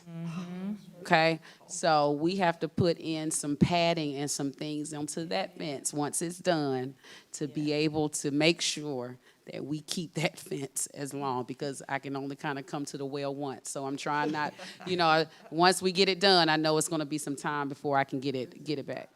Yes. Yeah. Forgive me, I keep forgetting to speak in the microphone. Ms. Chris is whispering to me every time. Speak in the microphone. Fencing is an expensive prospect. It seems something basic when you're driving by, but it's costly. And particularly the fencing that they have to use for parks and recreation amenities, it's different than residential fencing. And sorry. No, go ahead. This is actually my last question, but it seems like your department is really experiencing a lot of growth, which is great. Do you think the amount of staff you have is sufficient to, as we look at, I mean, as I'm, She said, thank you very much, Councilwoman. I'm We just, were waiting on that question. Okay. Jada's, Go for it, Jada. Okay. Go for it. Okay. Jada's gonna Says say. it all. So as we continue to grow, 'cause we it's- service about 830 youth athletes alone. We see about 10,000 people that come to the pool. We just pulled the numbers yesterday in a call with myself and Sylvia. About 36,000 people went to the park last year, which is great numbers, great data. We are in a budget time, so we, on the best interest of the city, we will not add a position this year. But that's not to say that we won't add a position in the future. But we do need, if you want to expand services, what we hear a lot from our community is that we want services on the weekends. We want to be able to access the gym on a Saturday or after 6 o'clock. I will let you know that every single one of my staff members, including myself, actively program. So that means they're actively running a program. My athletic coordinators are over baseball, over football. Jada's over the wellness program. We have youth council. I teach water aerobics. So everybody, Sherry's actively programming. So we don't have anyone to stay in those evening hours because we're at the fields, we're at the park, we're at the youth council meetings. So in the future, when the budget allows, we would love to add another person. So I will add to that. I'm a Parks and Recreation guy. I spent a lot of years managing parks and recreation facilities. In fact, Chapin and I managed a really large recreation department together. What they are able to do with the number of staff they have is nothing short of remarkable. I'm not just saying that. I've done Parks and Rec. They do an amazing amount of programming with the few people that they have. And with the If I had an unending budget, they would have all the staff they need. I don't have an unending budget, and so I'm grateful to them. They work really, really hard, and they do a remarkable job, and so I just needed to say that because I know what it takes to do what they do. yes, thank you. Appreciate y'all. Thank you. I got, look, Yes, Councilman Berry. here come the hatchet, man. Okay, come on. All right, so where can we cut? Where can we cut? Printing and binding? Do you really need all 4,500 of that? Printing and binding, so it did increase unless, now I'm gonna throw it back on you guys. So that, a lot of those costs are coming in because what we heard last year from the Fall Festival was that a lot of people did not know that the roads were gonna be closed. So a lot of people came back and said, we're not on the internet. We don't know, we don't get the notifications when they come out. So we are doing door hangers and door-to-door things this year. We're putting out more things. So if you would like to cut it, you can. We can do digital. But the leave you reason for alone. that increase is because of that. Okay. But come on, you know. Okay, wait, well, look, Don't hatchet man. let's see. Wait a minute. Okay. I think the travel expense was for 18 grand. Yeah. And I heard you say that you guys do use a portion of that to offset the travel. Yeah. So what was an unexpected cost, and I kind of talked to Miss Chris about it, we were able to work through it. As much as we love doing the NFL flag football, it's a great exposure. They did it very well. Go look on our Instagram. They brought them on stage very well. But also what they do is you have to stay within one of their hotels within theirs. So those are fixed costs. So the cost kind of went up. It was kind of unexpected. We had some things that me and Jada weren't able to go to a conference this year, so we were able to shift money. We just want to be prepared. Now, we can push it back to say, hey, we're not going to cover, we'll just cover our staff going, and parents can cover for their kids and themselves going. So it was just the hotel cost. We didn't pay for any type of travel to get there, no rental cars when they were there. It was just the hotel cost. But we can, I've already kind of prepped so that if we do have to, we can. Our seniors they're already aware. What I'm asking is, where can you feel that, or do you feel you've already streamlined and cut your budget down as lean and as efficient as you possibly can before we go back to the taxpayers and ask for more money? So we've cut it based on the services that we hear that the citizens want. We've really slimmed down. We've cut some corners. We're able to still kind of work around some things. The biggest thing is I always tell mayor and council members that the fall festival is however big you want it. We plan it. If you want it to be huge, we can plan that. We can plan it for as many people as you want. If you want it to be smaller, we can plan that as well and still make it the best thing possible. So I know that's a very high ticket item on there. And then any of our special events, if we need to bring some of them down, we can. We can plan a lot, with a little. So we've done it before, so if we have to, we can. But I will say that it won't be maybe what they're used to. We can still make it a great experience. You can still make it a great experience. Just a point of clarity. Can't pull back. For this department and every other, and I think I referenced this earlier, their budgets have already been cut at least 15% from what they initially proposed. Because I came back to them and said, everybody's got to cut 15% more. And so there's always someplace else to cut, but these budgets are fairly lean until we start reducing the scale of an event or the scale, which we can do. Let me be clear. We can downsize certain things and find more savings. And so there's always a way to find more savings. We're at a point where further reductions will have either event impacts or operational impacts, which, again, all of that's on the table, but we've tried our best to give you a very lean budget.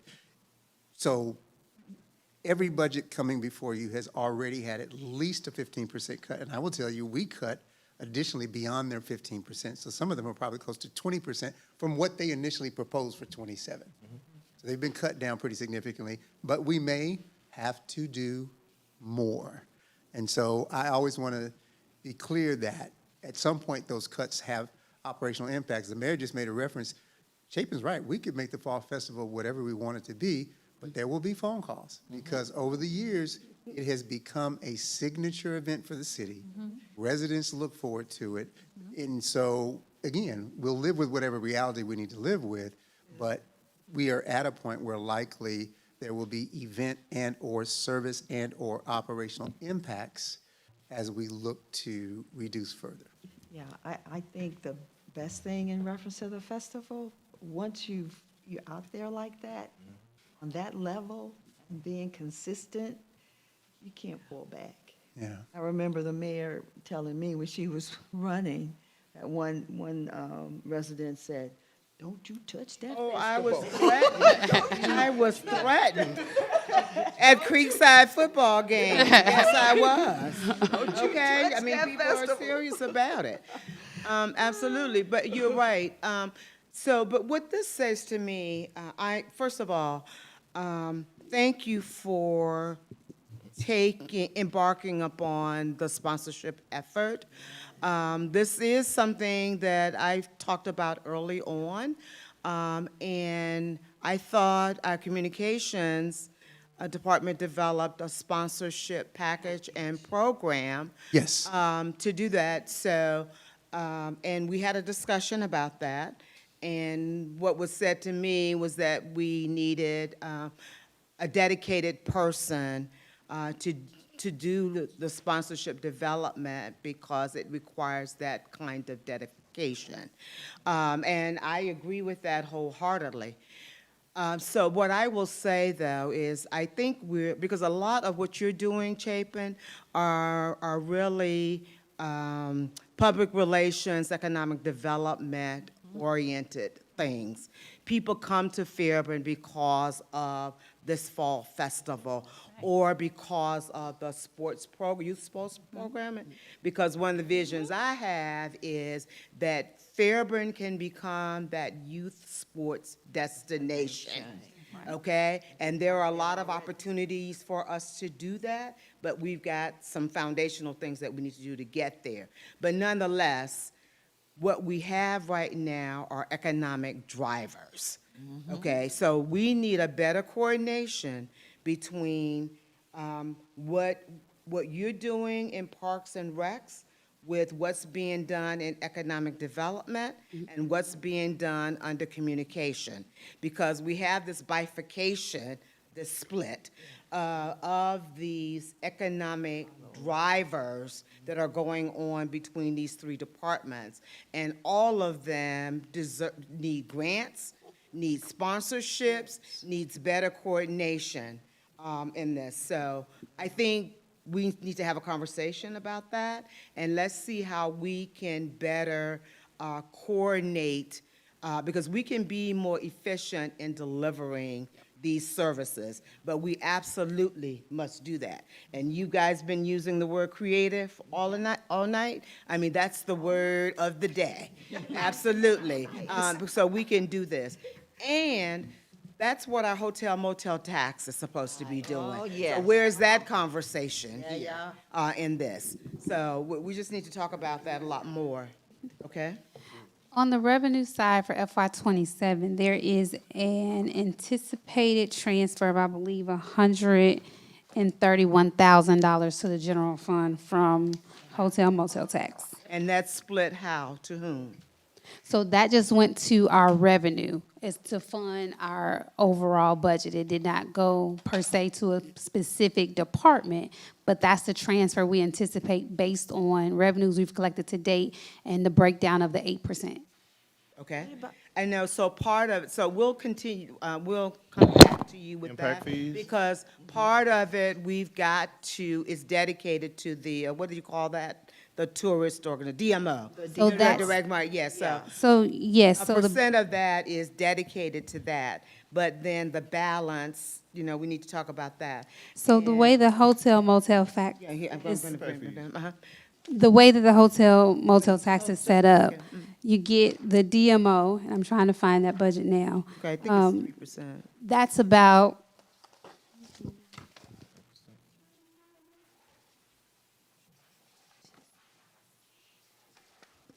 I think I'm looking at it on page 14, but I'm not sure. thank you. So we budgeted 350,000 for hotel motel tax in FY27.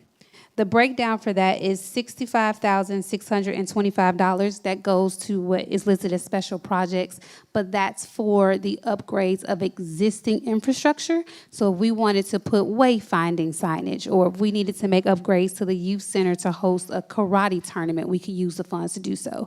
If we want to upgrade our gateway monument signs and make them digital, you can use that $65,000 to do so. For the DMO, we've allocated $153,125 based on that split specifically to the DMO. And then the balance of that is $131,250, which is a transfer to the general fund, which equates to that 3%.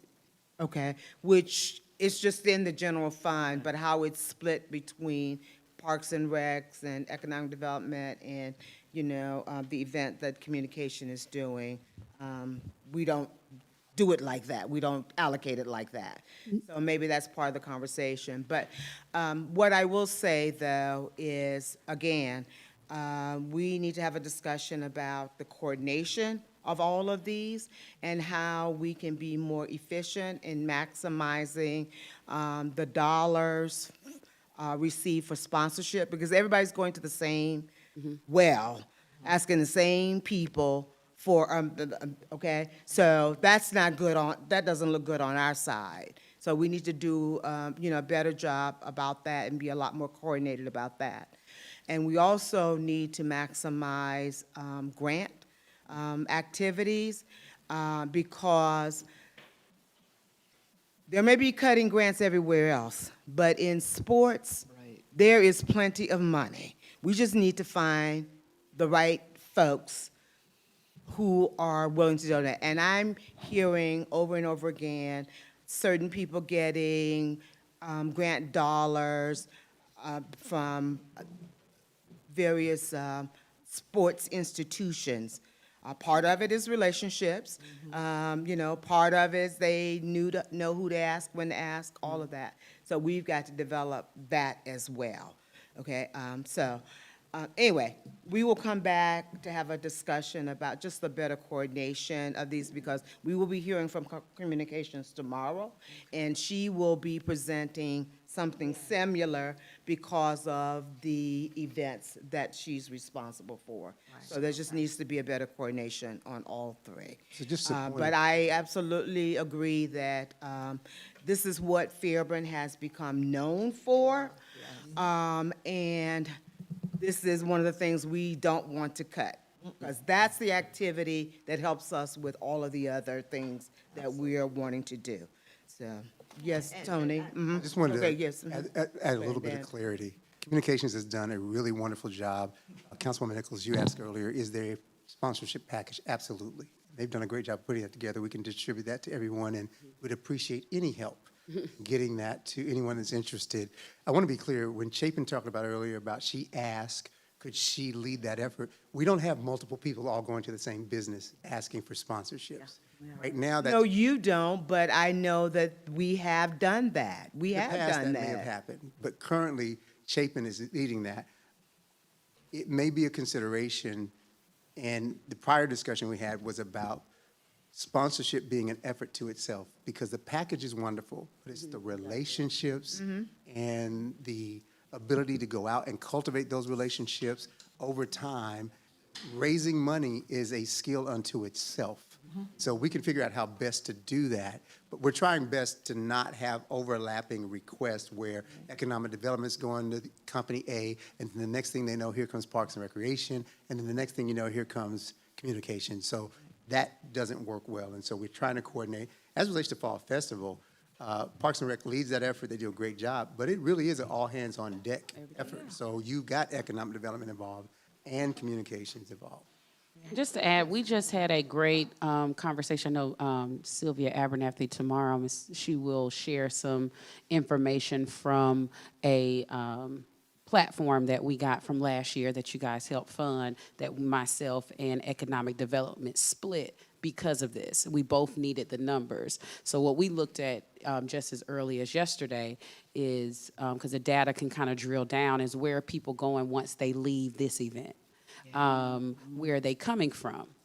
Where are they shopping? Where frequent are they going? That's how I was able to pull out that 36,000 person at the park. That's just come from that app. Okay, so so we are starting to have those conversations, and I look forward to more, because we opened them up just this week.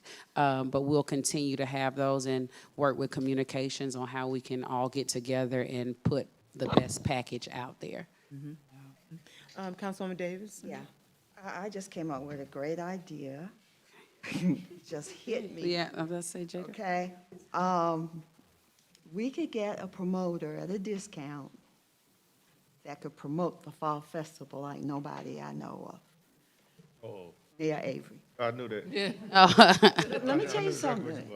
It doesn't matter where he is, the whole year. You can be at Home Depot. Somebody, when I was running for reelection, I had my little sign on my car, and I was on 74. And this man in a truck came by at the light, and it's like he wanted to talk to me. So I kind of rolled my thing. He said, I just saw your mayor at Home Depot. He was telling me about the Fall Festival.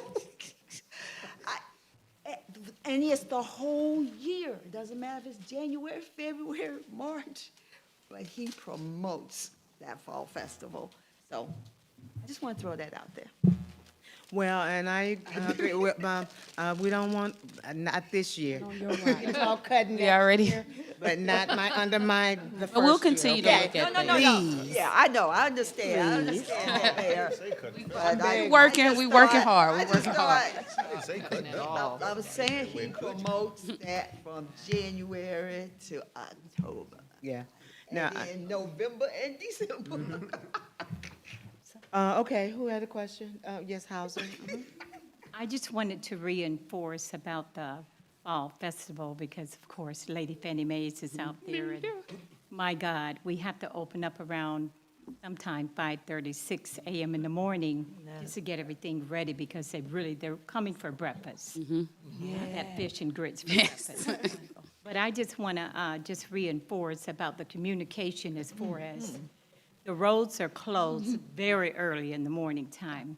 because my first time opening the restaurant, I had to go, God knows where, all the way up Roosevelt Highway and try to find my way because they close those roads very early in the morning time. So it is imperative that Couldn't get to work. I couldn't, and then I have staff, we needed to be there. And the individuals, the people were upset because we were supposed to have, we didn't know we needed the door to be open by 5:36 so they can come and eat. But yeah, let us get that word out there, communicate out there how early the roads are being closed.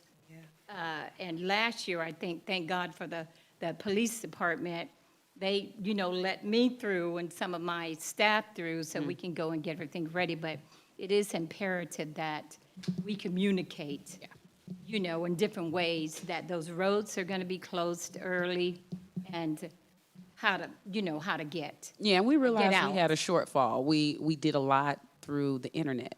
We put a lot of notification out, but not everyone opens their email. Not everyone checks the website. And you're not the only one experiencing it. I mean, Yeah. it's all over. It's So, regarding utilities, We're gonna try just everything. working with our departments to get them out to residents that'll be directly affected. Now, we can't give them out to everybody. Now, I don't have that in the budget, but we're gonna try our best to get them out to, especially the ones that are on the main roads that meet the festival. But you'll have people who will still, PD already always has people that are in dire need that have to go to work. So we'll try our best to get it out as early as possible. More creative. Yeah. Thank you. Okay, other questions? Okay. Yes. Just one quick question around uniforms. Is that for the department or like, is that for our programs as well? No, so that's for the department. So uniforms for, way over. The uniforms for our athletics are in that rec programs. That includes uniforms, certifications, any type of league fees or anything, that's all in that rec program. That, trophies, banquets. The uniform line, that is all of our staff as well as our seasonal staff. Okay. So we have the 21 seasonal staff as well. So that's all within that number. Thank you. Okay, other questions? Fantastic job. Please thank keep you. it up. Thank Thank you. you, thank you. Thank you. All right, so why don't we take a 5-minute break, because we will be here until we hear the last department. Unfortunately, we've got to get this done, so, yes, I'm just saying. Planning and, Yeah, 2 departments, but extensive. Planning and fire. Okay? So, we'll be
Oh, yeah, she wanted to get something now, 'cause So Ms. after Nick- think- the planning and zoning, we have the fire, public safety. Where'd the new wafers go? Were they over there? There you go, darling. Okay, we're waiting on one more. There you go. Help yourself.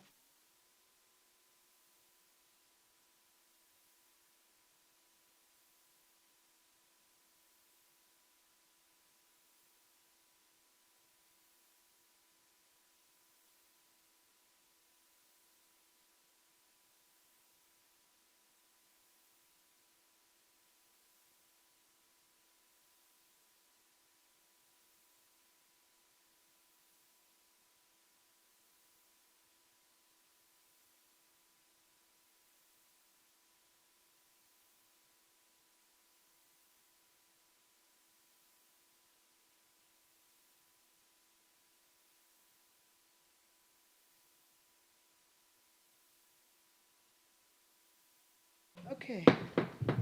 All right, we will resume. Next department, Madam Clerk?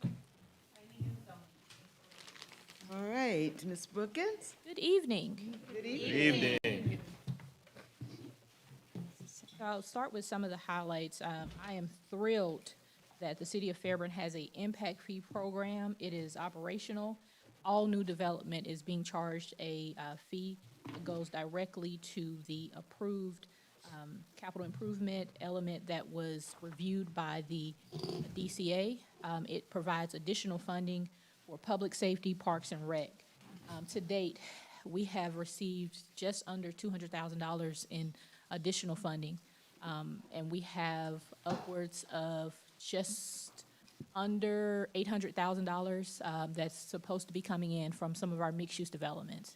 So every new apartment that is being built, by unit, there's an impact fee that is required. So we're thrilled to have that completed.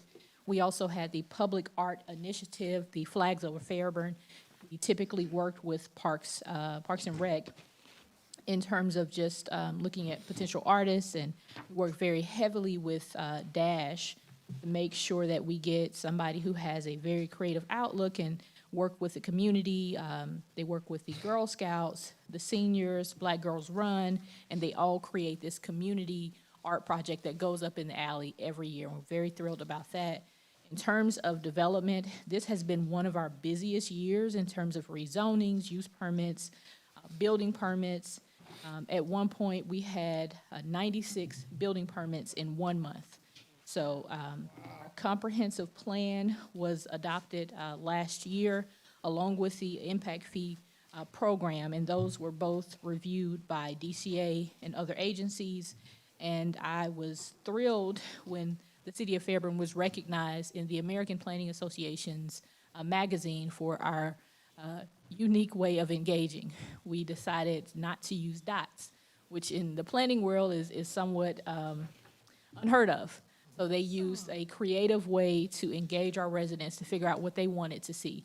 And so as we go into the next fiscal year, we have all of this amazing work that was done for the comprehensive plan and all of this vision, but how do you take that vision and turn it into policies and ordinances that everybody can understand? We are well overdue for a zoning rewrite. We're also asking to complete the underpass art project right as you enter the city. We're working with the city of Union City to have that done. We are also looking at some creative placemaking initiatives to bring art to some of the vacant and underutilized spaces downtown and throughout the city. We are also trying to do an art initiative on Highway 74. And along with the zoning rewrite, we also realized that for 74 and for the downtown overlay district, both of those areas needed a update, from signage, which affects our businesses, to the type of uses, the type of looks, just making sure that we have the most modern and efficient zoning ordinance possible. And to date, we do not have that. So we will be working very diligent if this is approved. We're also asking to increase our level of transparency with the general public in terms of just knowing how many permits have been approved, where the permits have been approved, and making sure that the general public at any moment can go into a map and be able to see what active permits are in their areas. I think that would benefit the residents, builders, but also a lot of our neighborhood associations who are asking, hey, there's something going on in the community. I don't really know what it is, if they get a permit for that, and just making sure that that level of awareness is there. So we're not asking for any additional staff members. And in terms of just the general budget, the largest percentage. Excuse, she just wanted to ask you a question before you move on. Okay.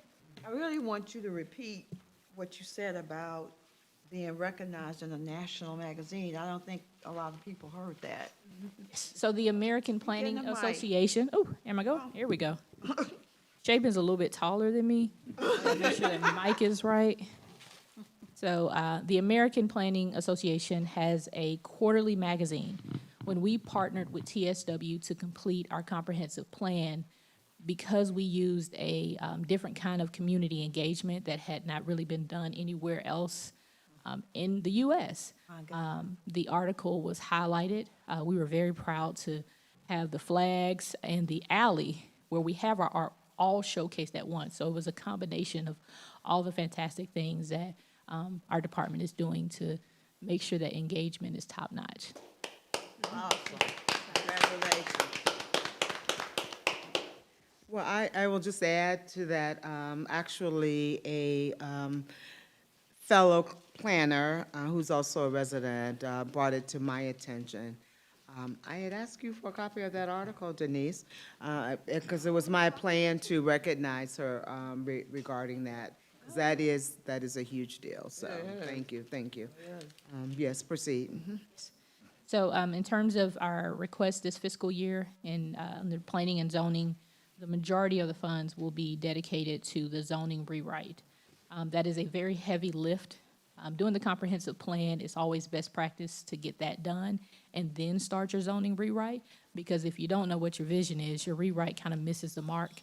So that's why we're asking for that. We're also asking to do the underpass project. Bear in mind, we are working with Union City on that, so that's a 50-50. We will be reimbursed for that.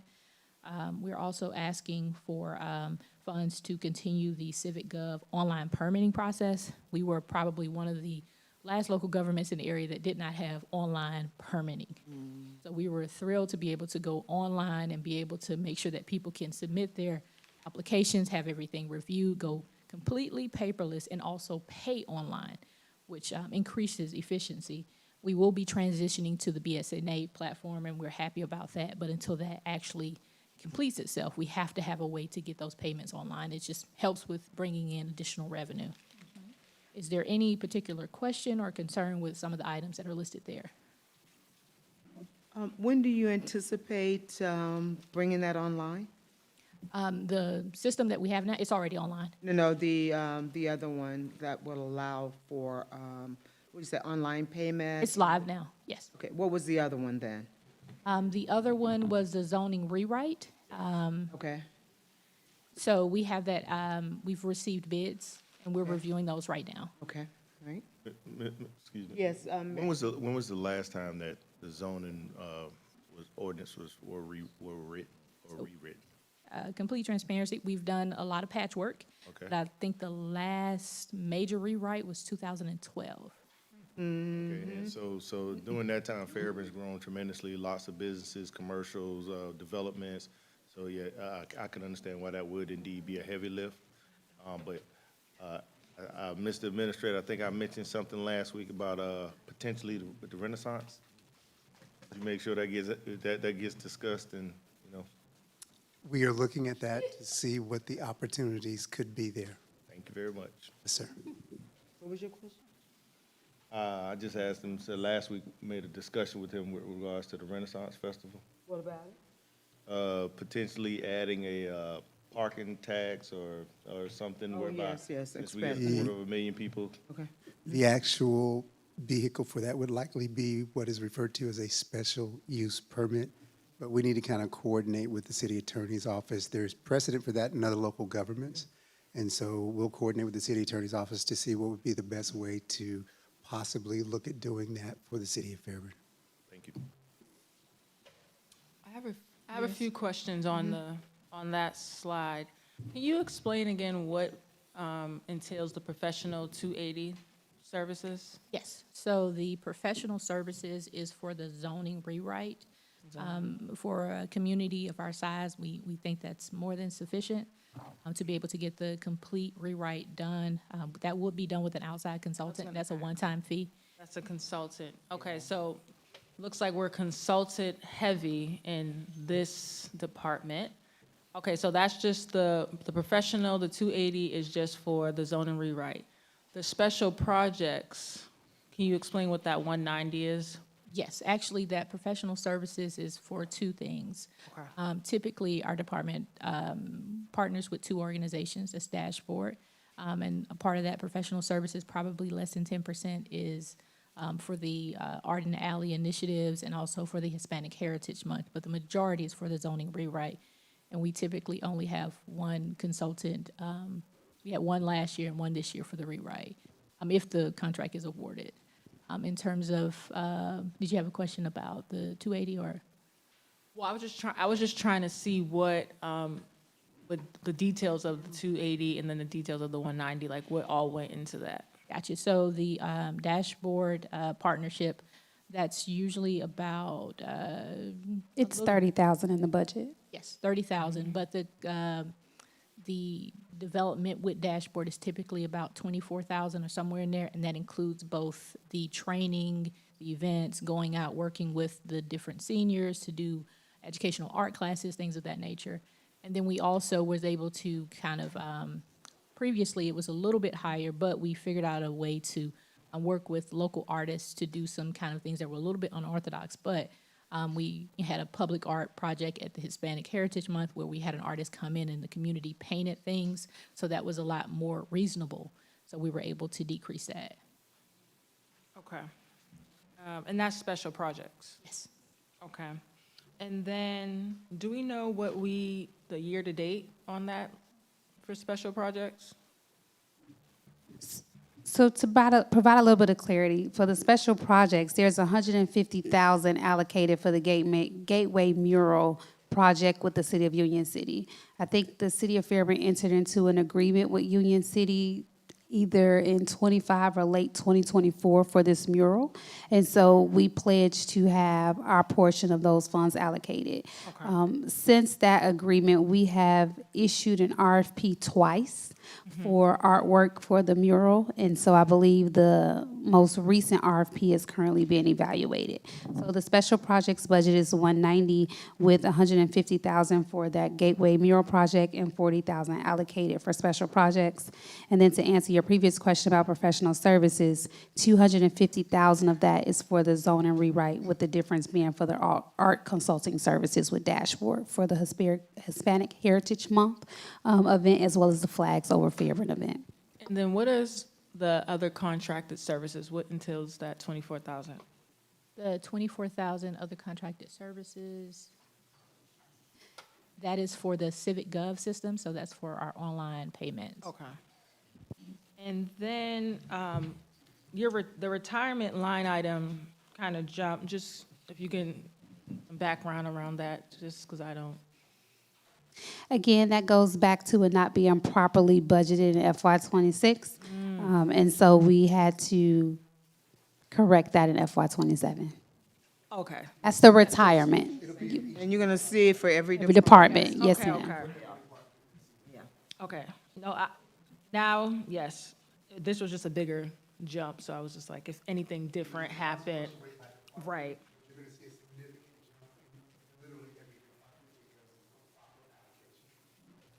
Okay. That's all. Thank you. Okay, Denise, did you say how many employees are in your department?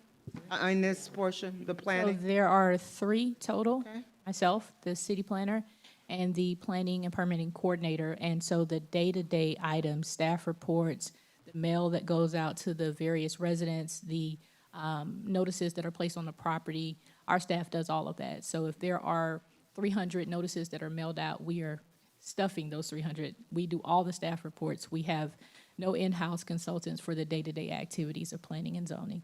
We just have a group of very dedicated folks, and by group I mean myself, Chancellor Felton, and Tia. So that month when we had over 90 permits, that was one person processing every last one of those permits. The staff reports, the residential review. So if you put a condition on a zoning, someone has to review every single one of those houses, and that is one person. And he does a fantastic job. So I want to shout him out and Tia, because the volume of work that they've been able to do is great to work with those kind of professionals. It's amazing, really. It is amazing. Fantastic. Hi. Hi. One very quick one, and it's on advertising.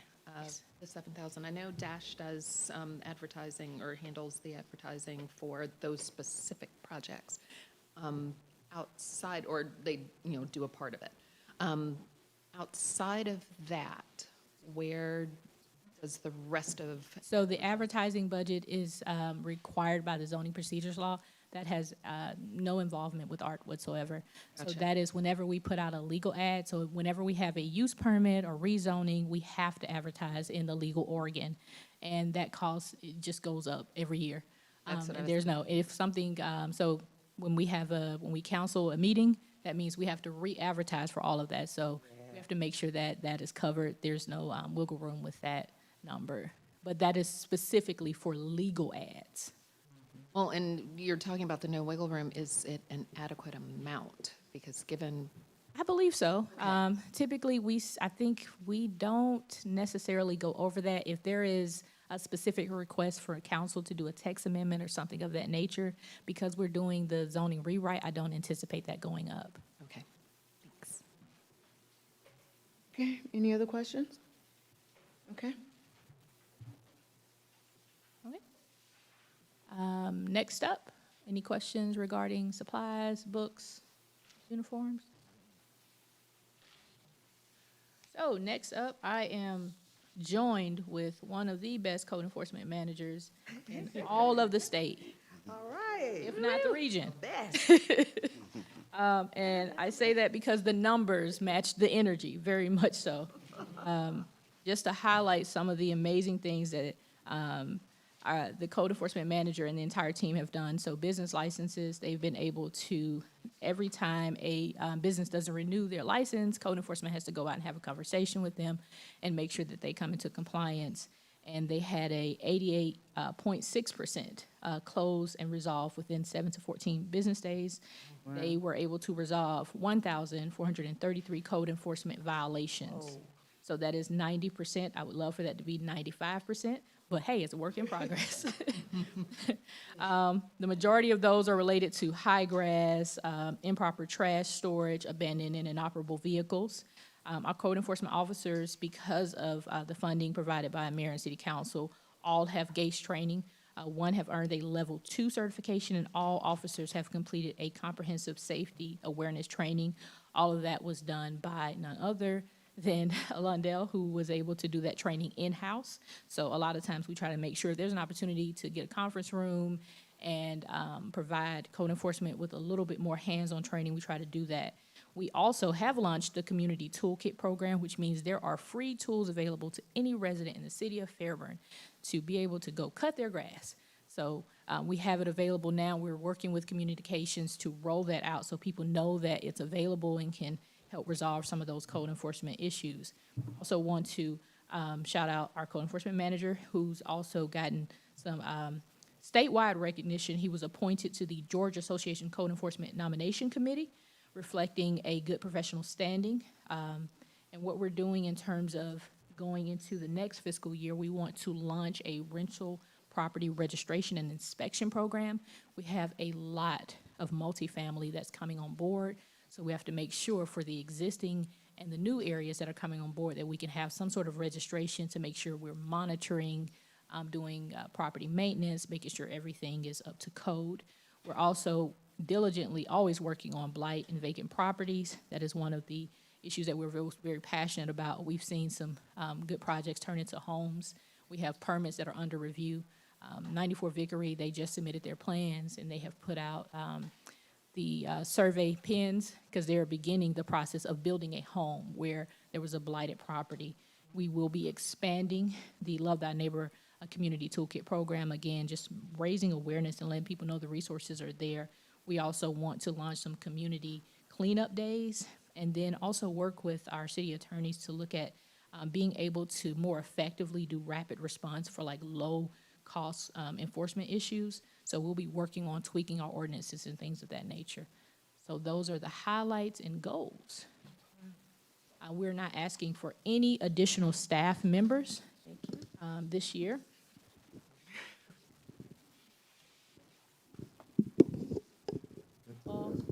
My ones and two mic, there we go. Hello. So we have animal control. That is one of the larger items in our budget. We also have a lawn care item. And the animal control budget is one of those things that comes directly from Fulton County because they provide that services. We pay. The lawn care is that's because there is a very large golf course and other areas in the city that have overgrown grass. And we want to be able to make sure that in the event that that property owner does not do what they're supposed to, that we can declare it a public nuisance and go through that process. But you have to have the funding in place to be able to do that. We also have other contracted services. So that's for the demolition of blighted properties. We have a list of close to 20 properties, and we're hoping to get maybe about 4 or 5 done this fiscal year. But that is what that funding line is for. And do we seek reimbursement? Yes, there's a lien placed on the property. We've been, I give a big shout out to the city attorney's office on this. So all the properties that we've previously had on the blighted list, when they get to the city attorney's office, typically there's a lot of back and forth. But the result has been that at no cost to the city, that property owner has brought that property into compliance or sold it. But that does not mean that's going to be the case with every single property. So before we take that item to court, we have to have funding secure in the event that that property owner does not have the resources to be able to do it. Any questions, concerns, or anything about the items listed there? I promised fire I would try to get everything done so that they could, oh. So well, we haven't gotten down to travel expenses yet, right? Yes. So that is the GACE conference. All of our officers go to the GACE conference. Georgia Association for Code Enforcement. Yeah, so it is twice a year. When I was onboarded and Lundell was onboarded shortly after, none of our officers had GACE training. So it's really critical for them to be able to network. And we did have some changeover this fiscal year. We had some folks leave. But we were able to fill those positions so quickly because of the networking that was done at those conferences. So our travel budget, because of the number of officers, and we also want to give an opportunity to do some additional training because people are reaching at level 2. If the level 3 is completed, we want to make sure that there are some other training opportunities available. And how many personnel does this budget support, the travel expense and the training? 5. 6? Yeah, 6 officers, including Lundell. I will say, this city has,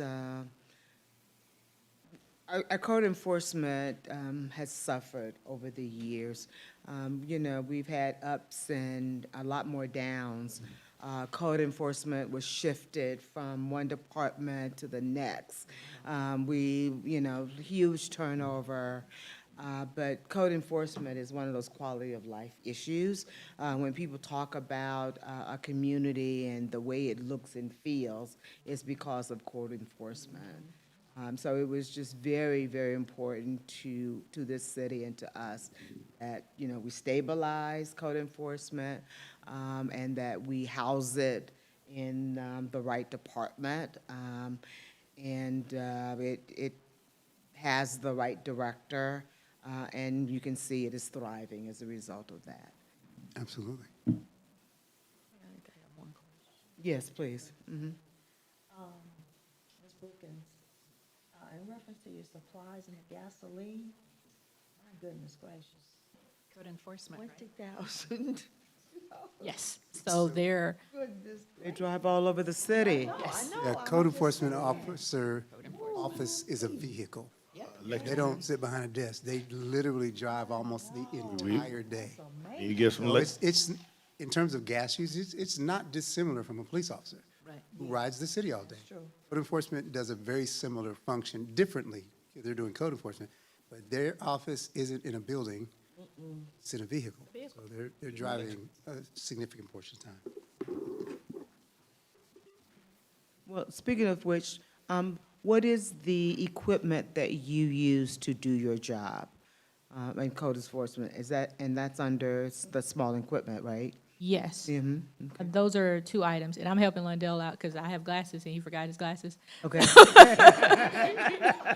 have to tell everybody. She's calling you out. My goodness. Believe in transparency. I'm not trying to overtime. So it's two things. It's the body cam and the vest. They didn't have vests when they first were, when they transitioned to us, and that's very important. It's a different kind of world that we're working in, so we want to make sure that they're safe.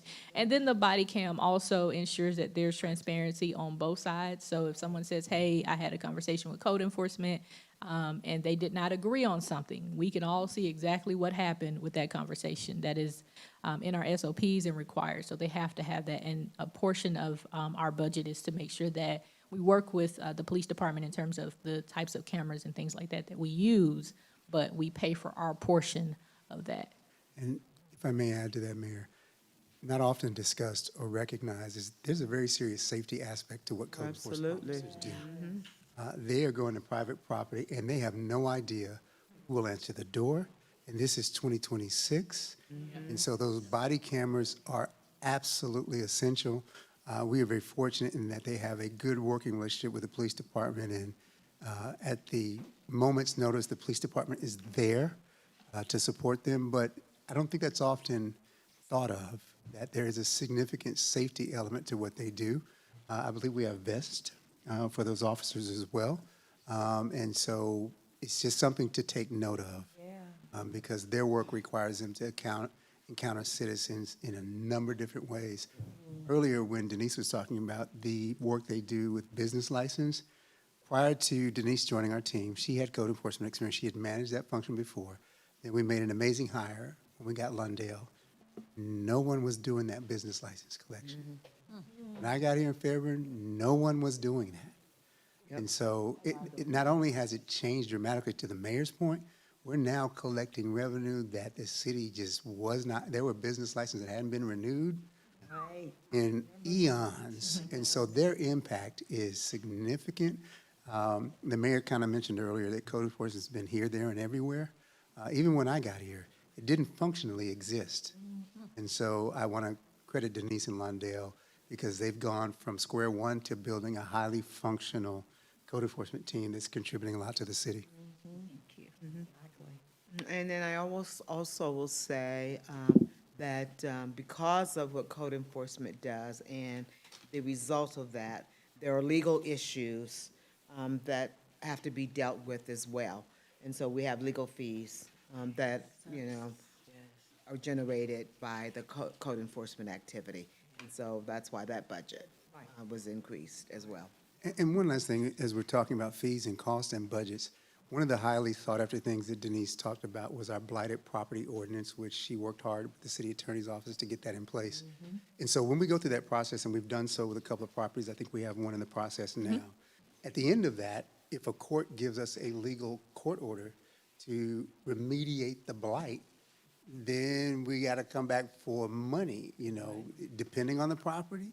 A demolition can be easily 5 figures, sometimes close to 6 figures. And so just, everything has a cost to it. So we get rid of the blight, but if the court says, yes, City of Fairburn, you can now go and deal with that blight because the property owner didn't, there's a price tag at the end of that, because now we can try to recoup those costs, and I won't go too far down that road because there's a long story about how we go about doing that. So we're not just going to do that work and not try to get this taxpayers' money back, but we have to front that cost.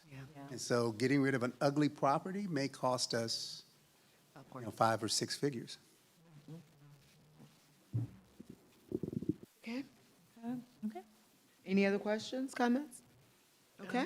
Just one quick one, Yes. probably way outside the box, but talking about the things that code enforcement has to encounter. I assume there are insurance costs and protection costs that are rolled into that as well? Or does that fall more under PD?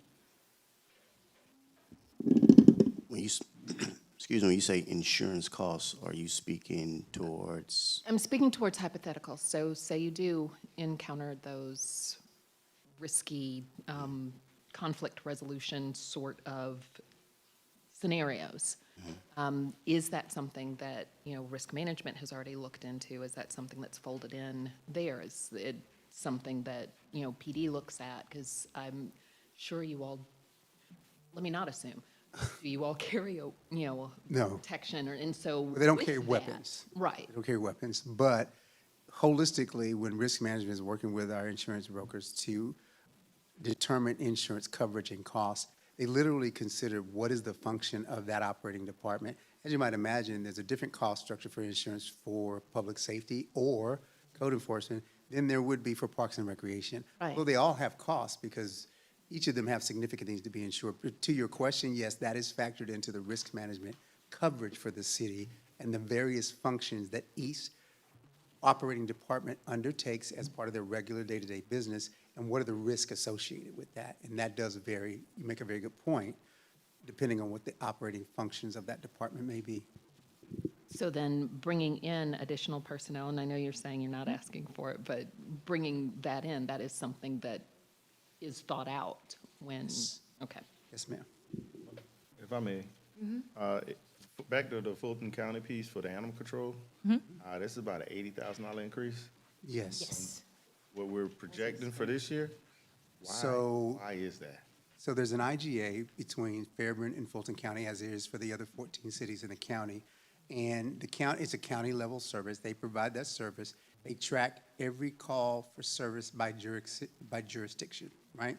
And so the monthly costs, which we get a monthly costs, are allocated according to each city's share of the total calls for service. And so any call for service, that could be someone calls animal control to respond to a loose dog, stray animal pickup, dangerous dog investigations, animal cruelty, bite investigations, shelter operations, dead animal removal, rabies enforcement.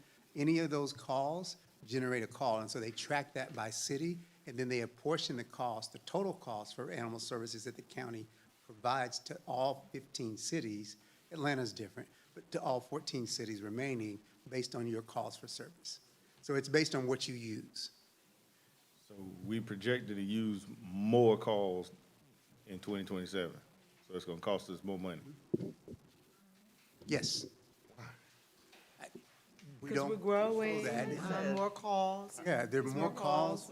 But it was only a 40, it Then we've got 3 new mixed developments coming, new was only a subdivisions coming. $40,000 I think I can help out with that a little bit. So, I think it was maybe 3 years ago, it was based on your population and call volume. And even though the city of Fairburn had a smaller population, we had a higher call volume than other areas. So we have a lot of dogs and things of that nature just in the city of Fairburn. We also still have a lot of ag property in the city of Fairburn. So there's been issues like horses have gotten loose and all was it cows? And then the goats at the bank. So Chickens. and chickens and the roosters. So because we are a ag-friendly community, and we do have a lot of farm and large acre developments, folks keep dogs and things of that nature. So that does sort of explain the base call volume, but we are always kind of working to make sure at least we can provide you with the information so that you understand the numbers behind it. I'm willing to certainly do that. You gotta understand that it was 40,000 from 25 to 26, and it's 80,000 from 6 to 7. And I would just add that the current contract we're operating under was executed December 11th of 2023. I would say Fulton County anticipated the new animal shelter that's currently online. I believe that opened in late 2025. Yeah, right. So I would say some of that is a part of this cost as well. Probably the jail too. Yeah, well, we haven't even had that discussion. And I will say, this line item is discussed and debated every year. But this 317,000 is a drop in the bucket, in the cost of delivering that service. So this is not a business we can afford to get into.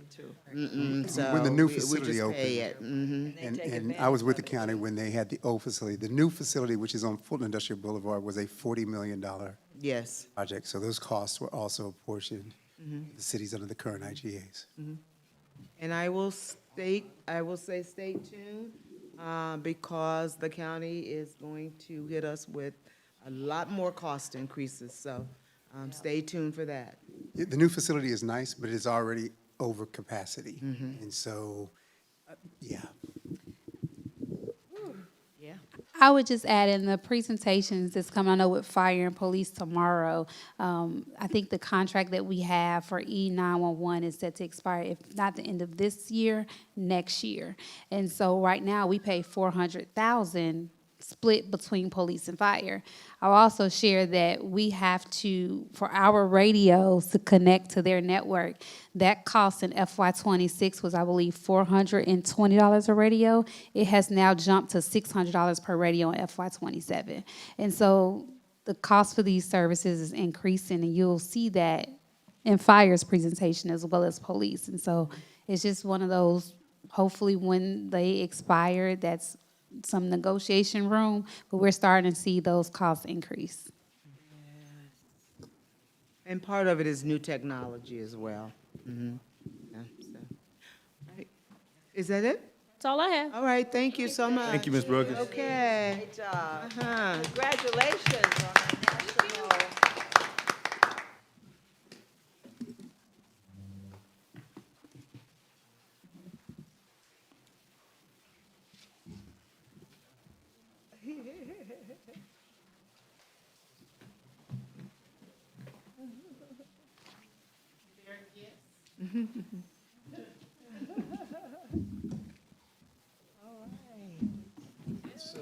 Too late to cry. This has been a long, stressful night. That's against the rules. That is, you're handing out gifts. I knew those was gonna show up again. I knew it. Squeeze away, you know, it's gonna be stressful. The fire department here is to provide you stress relief. Appreciate you, Ms. Campbell. Thank you so much. Yes, Leave it to the fire department. We're gonna cut this out the budget next year. Stop it. Any way we can get, you know, a good stuff. Okay, sir. All right. Well, Madam Clerk, call the next department, please. Okay. All right. Last but not least, good evening. Exactly right. That Evening. was not least. All right. So we're going to go ahead and get started. I know it's been a long night. Everybody's ready to go. We're going to go over our highlights for FY26. We got the grant through Yamaha Viking Corporation, which expanded the off-road emergency response capability. We got the grant that provided 2 ATVs, one equipped for EMS response and one for firefighting, which enhanced emergency access to parks, trails, large events, undeveloped area. Because a lot of the brush fires were always back off in the woods where the apparatus or the regular fire trucks can't get to.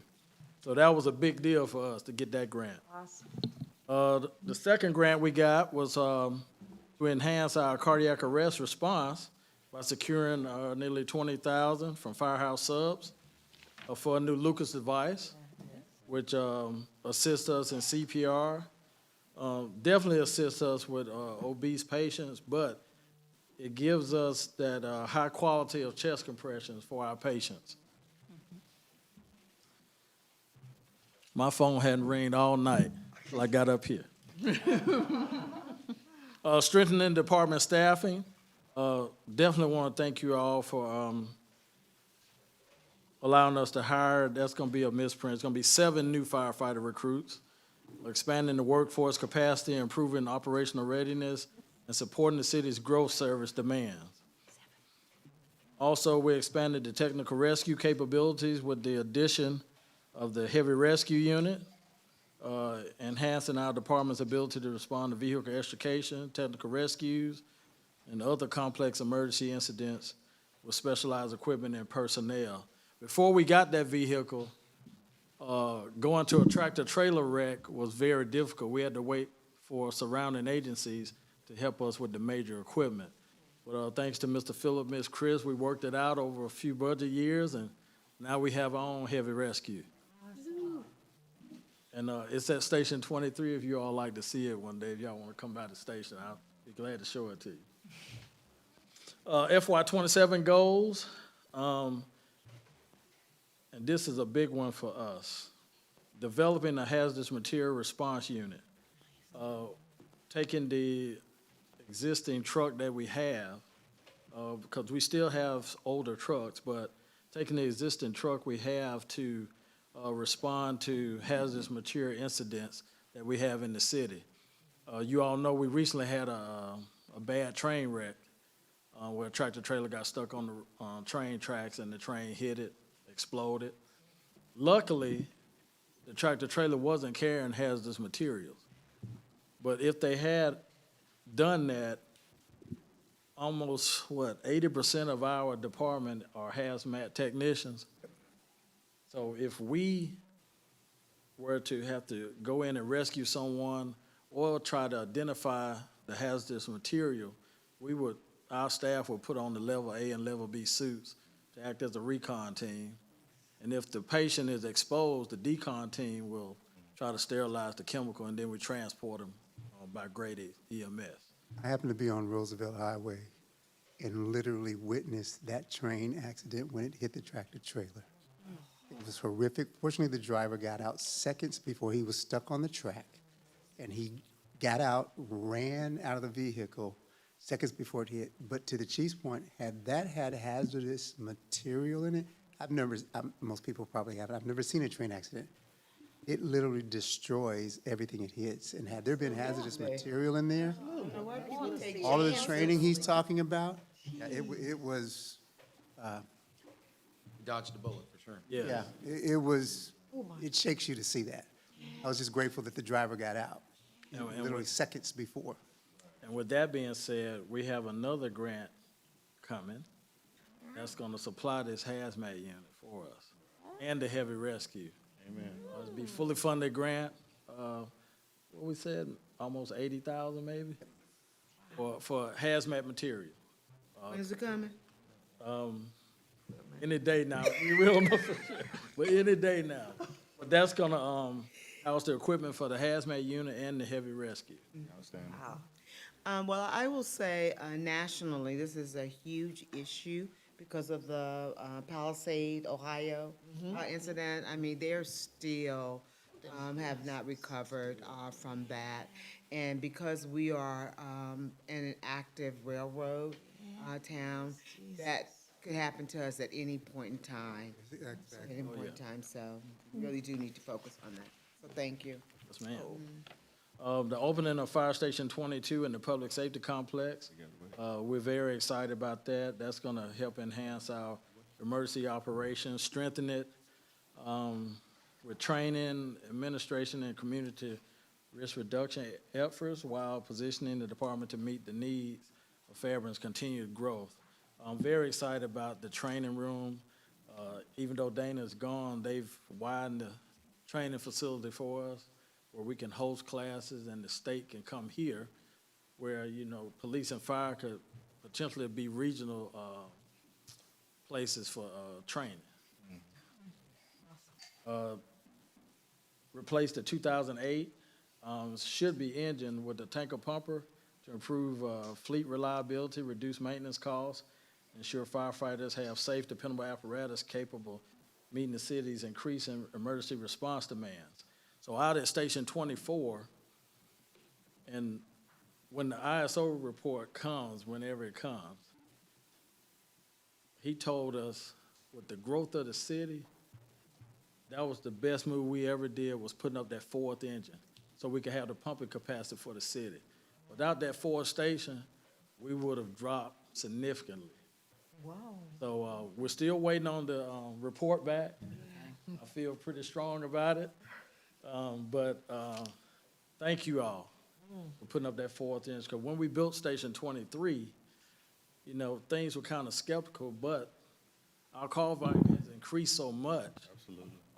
My guys, they're running all over the place. If it's not us, we're right behind PD or we're following each other. Wow. It's busy city, busy town. Absolutely. But this will replace the 18-year-old engine, and then that'll be the last truck that's frontline, that's over 15 years old on the front line. That was one of the original trucks from the inception of the department, and that, hopefully, we could auction that off whenever, you know, if we're able to replace it. And this is a big one here, the last one, launching in-house EMT training program to strengthen workforce development, expand EMS staff and capacity, reduce training costs, and create a sustainable pipeline of certified personnel equipped to deliver high-quality emergency medical services. Yes. So, for years, we have sent our guys out to get EMT training at the mercy of the school or another department.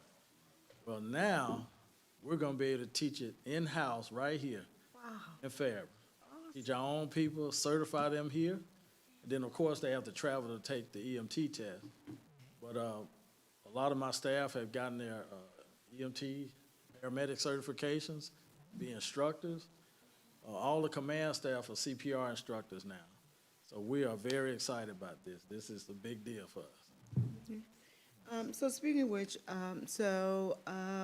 just prior to Grady opening the facility out here, we had a meeting with Dr. Wemberly and the EMS guy, head of EMS, to have a conversation about how we, the city of Fairburn, could participate in the EMS program and transporting patients, because we have that capability here. And they were very, very receptive to us regarding that conversation. However, I haven't heard anything lately, so where are we on that? So the main problem, I have to get with Mr. Phillips and Ms. Chris, they want us to do our own billing. But we're not our own billing. And so we're not equipped to do that? Oh, ma'am. And that's a heavy lift? That's a heavy lift, because, yeah, so if we do that, there's no guarantee that we would get paid. But if we're running the call for the EMS provider, I feel they should pay us regardless of if they collect. 'Cause we still ran the call and provided the service. That's not what they want to do. I see. But some of those costs Grady doesn't get paid for. Yeah. Right. And so the chief is basically saying is if we took on that obligation, it would be kind of an unfunded No, service. I hear you. No, we don't want to do that. No. Yeah. But we're gonna, now, worst case scenario, something happens, or we're gonna do what we have to do, especially our citizens. You know, anything involving a child or whatever. Life safety. Yeah. Yeah. Work out that later. We're gonna Yeah, which we do now anyway.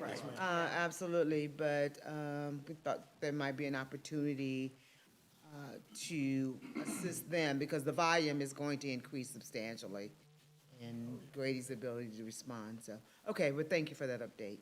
All right. Okay. Personnel just shows the breakdown of our rank structure and the positions we have. Minus the one, which is part of our 15%. We didn't have that position filled, so we, we want to try to do what we can to balance. You're gonna postpone hiring? Yes, ma'am. Okay. So you pretty much fully staffed right now? Oh, other than that one, but like I said, we'll be fine. I got a question for you, Chief. Yes, sir. All right, so, your proposed budget is about 100,000 less than last year. but the amount of overtime, if you had this extra additional person, would that reduce the overtime? If you had two additional persons, would that reduce the overtime? So like I said, what has happened with the overtime we've had this past budget year, for some reason, everybody under 25 years old had babies. We had everybody out for FMLA. I mean, it was crazy. In the water. In the water. And so we had a lot of people out. This particular year? This particular year. Couple of extended, long-term injuries. Yeah, we had two guys, motorcycle wrecks. So we got hit this year real bad. You have a young. But I would also add that, and I'll defer to Chief Campbell or Chief to explain, our firefighters have what is called a Kelly Day. And so we have to pay them that, and it's considered overtime, and I believe that's paid every month. Yeah. On a 28-day cycle, we can only work a certain amount of hours. And sometimes that cycle involves every cycle 4 hours of built-in overtime. And sometimes it's harder to get people off, sometimes to allow them off to be that Kelly Day, and it's just easier to pay them. We have them off, we're short because of the other absences, and we have to pay overtime. It reflects in overtime, but it's partially a function of that 28-day cycle that's necessary for fire operations. Okay. Now, with the new EMS, the EMT certifications that y'all have, one, congratulations to your staff for undertaking that program, that dedication to complete that, and all of your service, all of your firefighters underneath you. But with that new training, can you serve as a training institute, a training center where others can come here and learn this right here, and, excuse me, just additional revenue? Would it be Necessarily additional revenue, I'll speak on that. We would partner with another regional academy and be in our own site location for that. We've met with a couple of different EMT training academies in the region, and we would partner with them. There's a lot more licensing and required to be a training institute. We would provide the instructors, which is the heavy lift.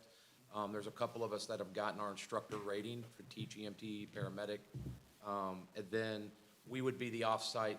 We've purchased some equipment to be a training facility, but we would be under their training license in terms of part of the EMT training process is doing clinical rotations in the hospitals and stuff like that, and there's insurance, additional expenses. So we're not really a profit-making. Right. We would potentially partner with, our mutual aid partners to have, again, mutual in kind.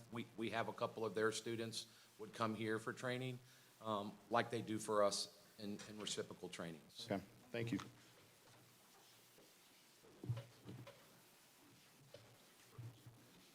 All right, purchase contract.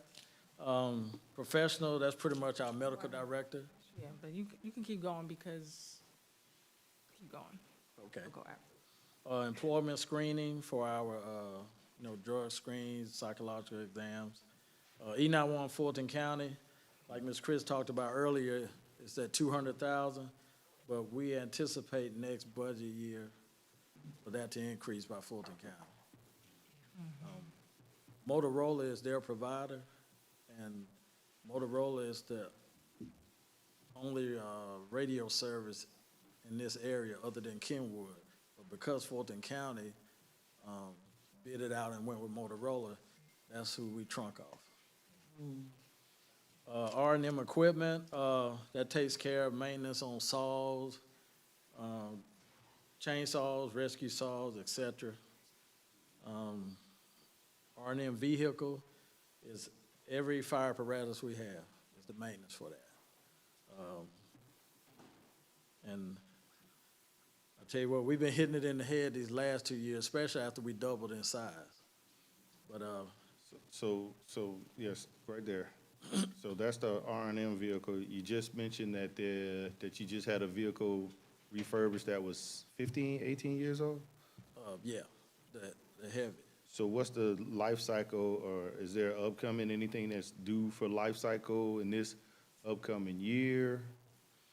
I know fire equipment is extremely expensive. I know fire equipment is extremely expensive. That's why I'm asking. Well, like I said, we want to try to replace the '08 that's in front line, because some of the, like, for the heavy rescue, it wouldn't typically run like the engines do. The engines run constantly every day, all day, whether it's fire calls, EMS, or accidents.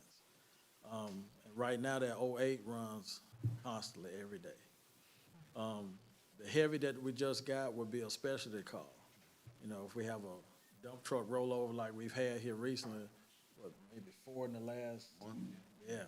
And any type of head-on collision or accident with entrapment, the heavier roll, so it won't get the, as much use as the engine would. Chief, could you kind of walk through your estimate of what a cost structure would look like and the length of time to replace that particular piece of equipment, the apparatus? So the heavy we just got, was that last year? We paid $60,000 for it. We put $150,000 into refurbing it, and then we put another $150,000 into equipment over 3 budget years to come up with our heavy. A brand new heavy today would cost us $1.3 million. So we, big time cost savings. Yes. Big time. And granted, we're running a lot, but we're not as busy as some departments. So that heavy would, you know, last us for a minute. With the projected growth, I know 23, 24, that's on the 74 side of what that's called over there. New apartments that's coming over there, new developers that's coming up over there. The fast food district, the district over there. That's one side of the city, and the new public safety complex that'll have new station in it. Yes. That'll still leave the other one that's near Landmark, right near the railroad track. Yes, sir. That'll cover what, this side of the city, so it'll be four Stations. stations? 2 on this side of the city, 2 on the other On the side. other side of the city. All right, 85, we look at 85 as the dividing line. typically. So 2 on one side of 85. Bohannon Road. Okay, thank you. I appreciate it, and thank you for everything that you and your team do. Thank you. All right. Councilwoman Hauser? So with that '08 tanker, you're having to do a lot of maintenance on it? Well, it's an '08 engine now, but It's old? yes. And it sits out there on Bohannon Road, so if you go down Kleckler and Chastain, those homes out there, there's no water. There we go. So that's why we're on the combination truck where it have the capability of being a fire engine and a tanker. And what makes the difference is the larger tank, and the engine will have dump chutes on each side and in the rear where we can set up a drop tank and provide water to pump the house fire, because there's no hydrants out there. Okay, thank you. How is that allowed? Well, when they built those homes out there in the, what, Rural 70s? community. Yeah, rural. So, yeah, go ahead. You can- I was just gonna say, just the water lines have never been extended out there, and it's very common in rural parts of counties or, and it stayed rural. There was never water lines extended by Atlanta Water So or. are they on wells then? They're on wells, yes. Wells and septic. So again, many fire departments still have fire services to provide, so that's where you heard of a tanker or water tender truck. Sometimes we have to bring our own water to the party. And again, and many departments, Palmetto has similar needs in parts of their city. And again, it's typically a partnership. Fayette County and that section of Fayette County has the same thing. And they bring a tanker too, and we have a constant tanker shuttle operation. Chief mentioned that drop tank. We literally put a pool in the front yard, and our main attack pumper drafts water from that pool where the tankers go back and forth through a water source, like a hydrant, and then constantly go back and forth filling that up. We train in that pumper shuttle operation annually with our mutual aid partners, Palmetto, Fayette County, things of that nature. We are proficient in that task. Yeah. So are there development considerations over there? I thought there was discussion, no. How far is that from, Johnson Ashbury Road? Park? Yeah, There's right. water down to that Okay. end, but the side he's talking about is the dirt road of Yeah, Fleckler. you know where they built those warehouses down back there? Uh-huh. They stopped the line right there. Really? Yeah. Yeah, so, and, we have a really diverse city because you can be everywhere from high-end residential developments to outlying rural areas or agricultural areas, all within the city limits of Fairburn. And so they are doing a great job of positioning the fire department to be able to service all those different areas of the city. And to Chief Campbell's point, people who live in those agricultural areas kind of like that type of living. And so the challenge that comes with that is you don't have the same infrastructure that you would have in a newer subdivision or a newer commercial area. And so they prepare. Yeah, they're willing to take the risk, that's why they do Trade-offs. that. Right, right, because. That's why you see some fire departments talking of that ISO rating. They're split ratings. We don't have a particular split rating.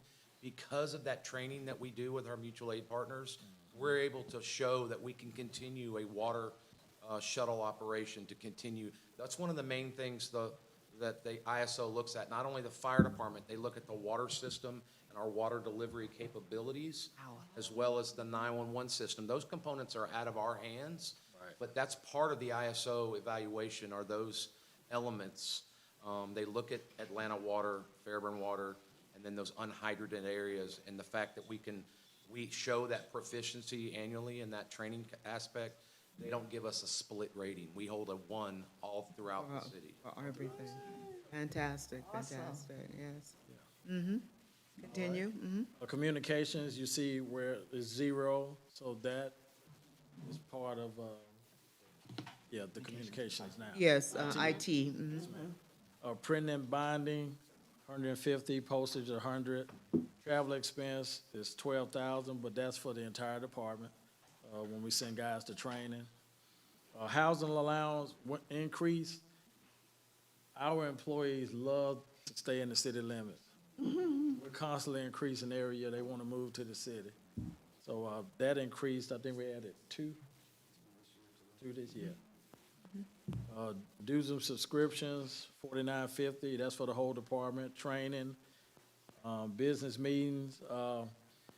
I normally use that mainly for my South Fulton chiefs. Every chief hosts 2 meetings a year, and that's pretty much for that. And we talk about all the issues. We talk about automatic aid, training, automatic aid response, or what have you. Other contracted services handles all of our training software, fire marshal software, the fire department training software, and different things, which the total purchase of that is $925,200. Supplies, office supplies, that's $3,000. Natural gas and electricity is handled by another department. Gasoline for the entire department. Small equipment, $30,000. That's if we have to purchase new equipment. Guys, every time we have a major storm come through the city, man, it's always something. I mean, we're out there with general services and the electric department and PD, and sometimes it gets hectic out there. We're cutting trees all night. Sometimes they break chains or break bars, and we have to replace them. Miscellaneous supplies could be a number of anything we got going on, like if we had for example, if we had We just upgraded our elevator rescue tools. Yeah. Rescue keys, things of that nature. Oh, my God. And station supplies come out of that, for the whole, all 4 stations. So we doubled in size. Yeah. Burn provision supplies is the fire marshal's office, the coloring books. During the month of October, we do, fire safety month throughout the schools in the city. Uniforms and clothing not only handles our uniforms, but we buy our turnout gear from that. So we got 7 new people. So we're anticipating buying 7 full sets of gear along with uniforms, along with the uniforms for the department. What do you mean by turnout? The fire suits. Oh, okay, Bunker gear, yeah. okay. And which are fitted per individual? Yes. Right, and are those reusable at all? Yes. Okay, so they are refitted if it needs sizing or something? Yeah, every blue moon, we'll get a couple of them that might be around the same size. Okay. Give or take. Okay, okay. We'll put 'em in. But most often, you've got to Yeah. refit them, When you have okay. recruits go through, you Okay, order them okay. equipment. And fire gear has a 10-year replacement life, so every 10 years, per NFPA, per state code, we have to replace that gear. Well, it's a safety issue. Yes, ma'am. Mhm. EMS supplies handles all our EMS supplies for engines, running medical calls from nasal cannulas, BMV bags, gauze, everything. And we've been able to augment that. Right. You want to talk about that? Yeah, we've been able to offset that a little bit, decrease that, because city administration, Ms. Chris, and stuff, we got that grant for the opioid settlement grant. So there's certain supplies that blend into all of our PPE, gloves, things of that nature, eye protection, that we're allowed to purpose those funds for. So that has outfitted us as well as the PD as the recipients of that opioid grant, as amongst other things. That grant, I don't know how long it's multi-yeared. We've already gotten nearly $4,000 more than the initial $21,000 we got last year. I've got $4,000 more to spend, so we're able to offset a little bit of our EMS budget, even though we're running more calls, but we have that grant source for the next, hopefully, a couple more years. I think it's several years protracted out, and we just get excerpts of money from it, and we're able to offset that EMS supplies with that grant. Ms. Chris, could you just talk about that, the opioid settlement and, and how is it that we, specifically Fairburn, was able to receive that money? What was the criteria? So the city had to opt in to participate, to receive the funds. I believe we did that about a year or so ago. This is a settlement payout from pharmaceutical companies such as like Walgreens, CVS, and so it's open to counties and municipalities. The only designation they have is that you have to use the funds to fight opioid addiction.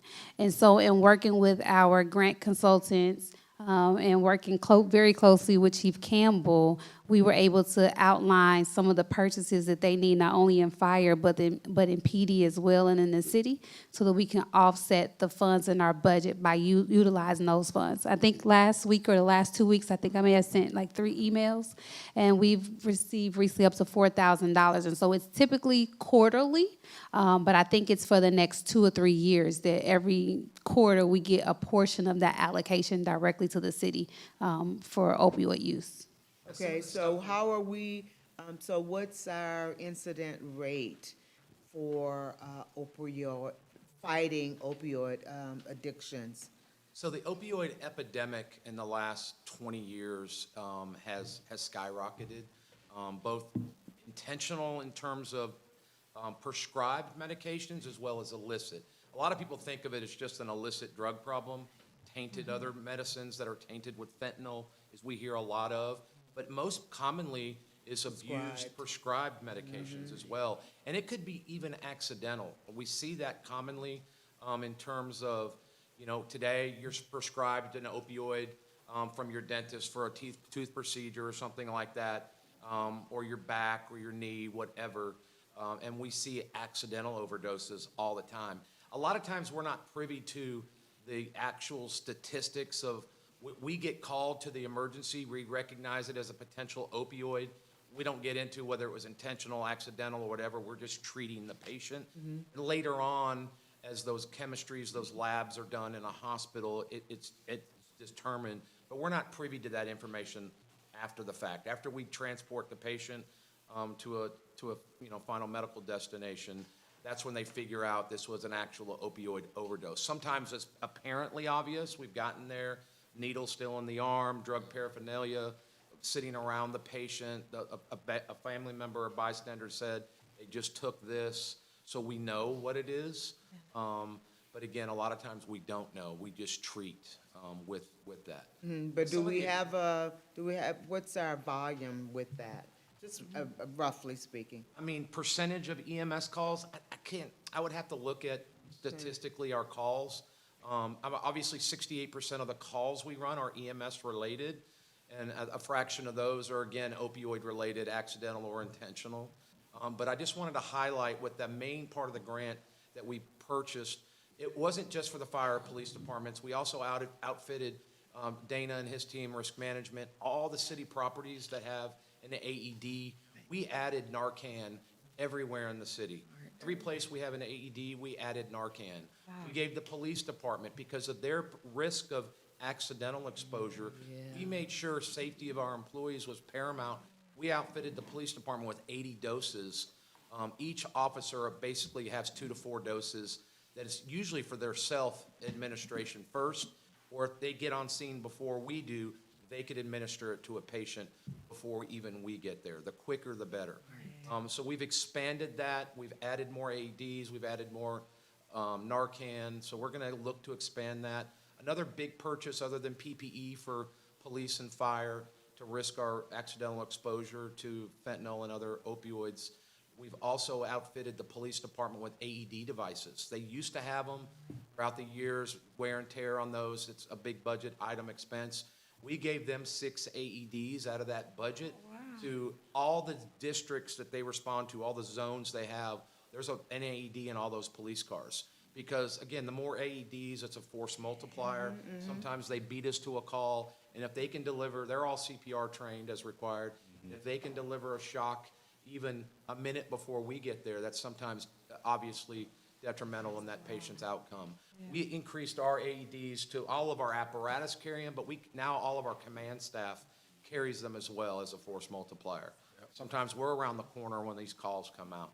So that's some of the big notable purchases of those devices, equipment, and we're going to continue a lot of that with the PPE, more Narcan to expand those. I like to get some to the schools, some of the clubs and bars is where we see Narcan. And I've had several churches to ask me how we could help them. We're going to further that program. Okay. Again, Narcan is relatively inexpensive, and we can issue that out to churches, bars, nightclubs, whatever it may be. Wow. Get that out there. Well, thank you for sharing that. That is awesome. And this speaks to how Fairburn gets things done. Yeah. You know, I mean, yes, you're talking resourceful, yes. So thank you for that. Just one last question. Where is methane? Is that considered part of? Gas. Yeah.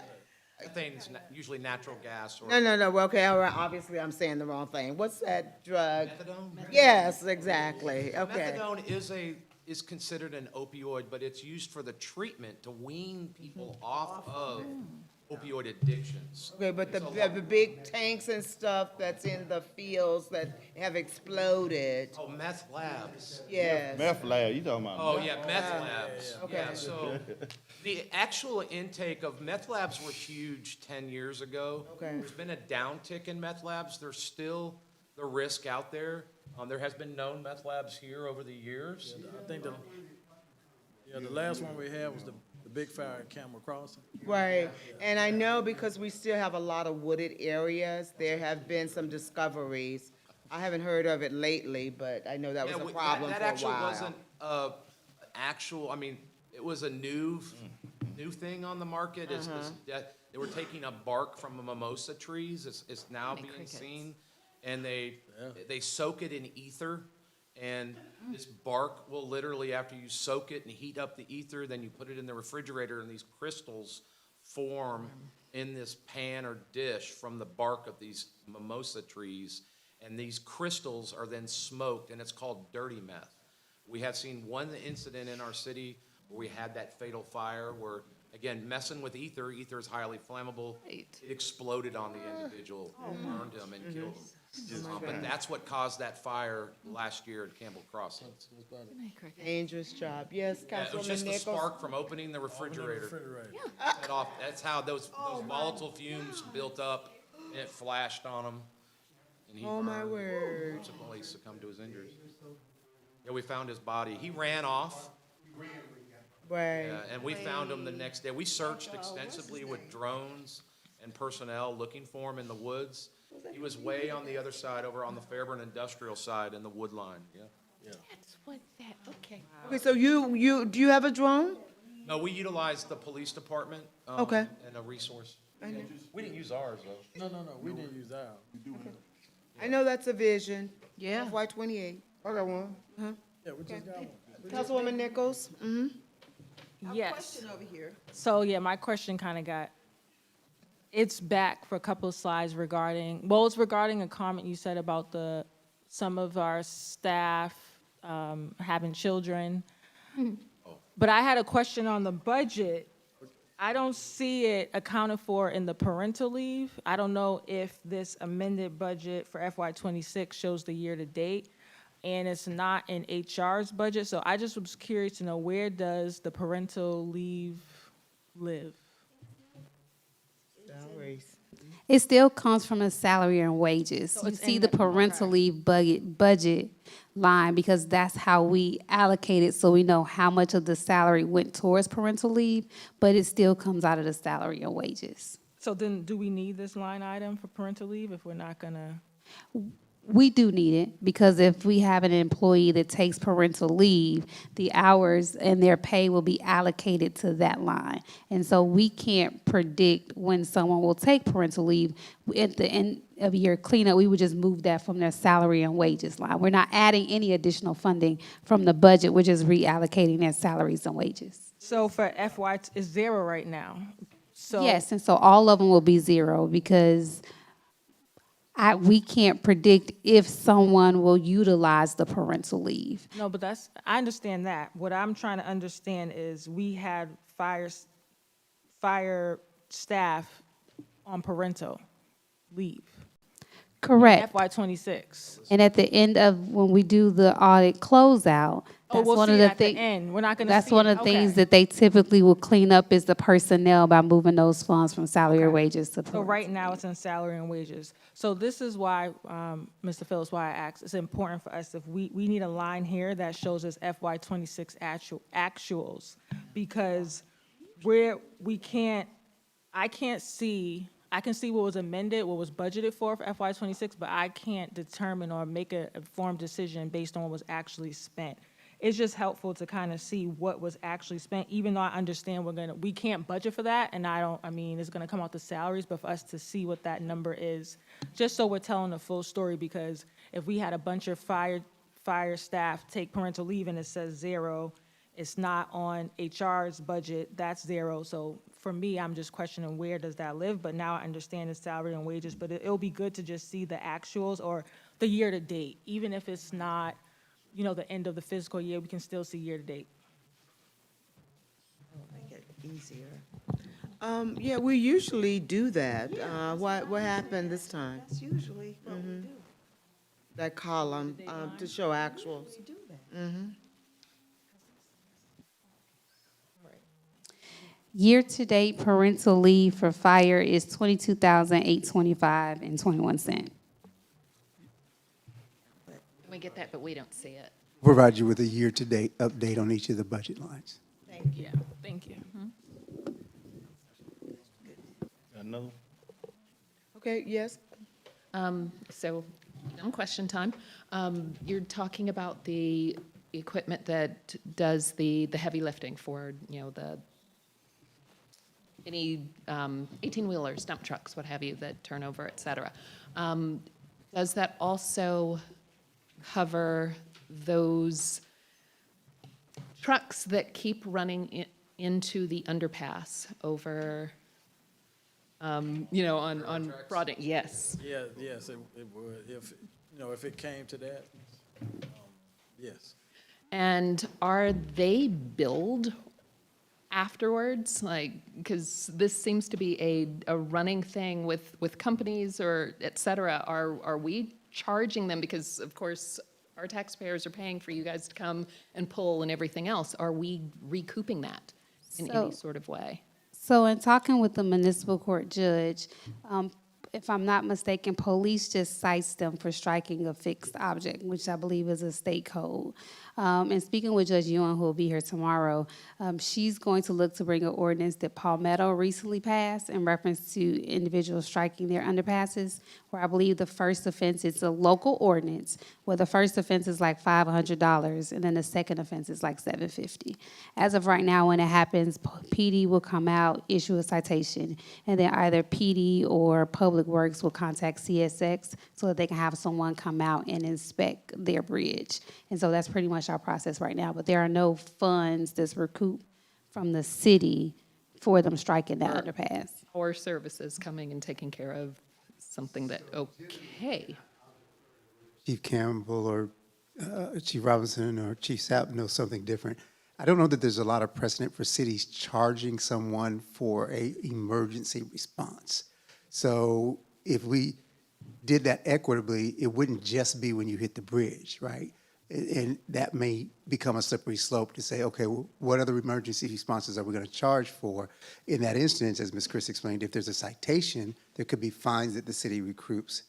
If you've clearly done something that warrants a citation, then we do that. But for the service itself, I don't know that cities typically charge someone for the emergency response, but I'll pause. Maybe there's some exceptions to that. I was about to say, yeah.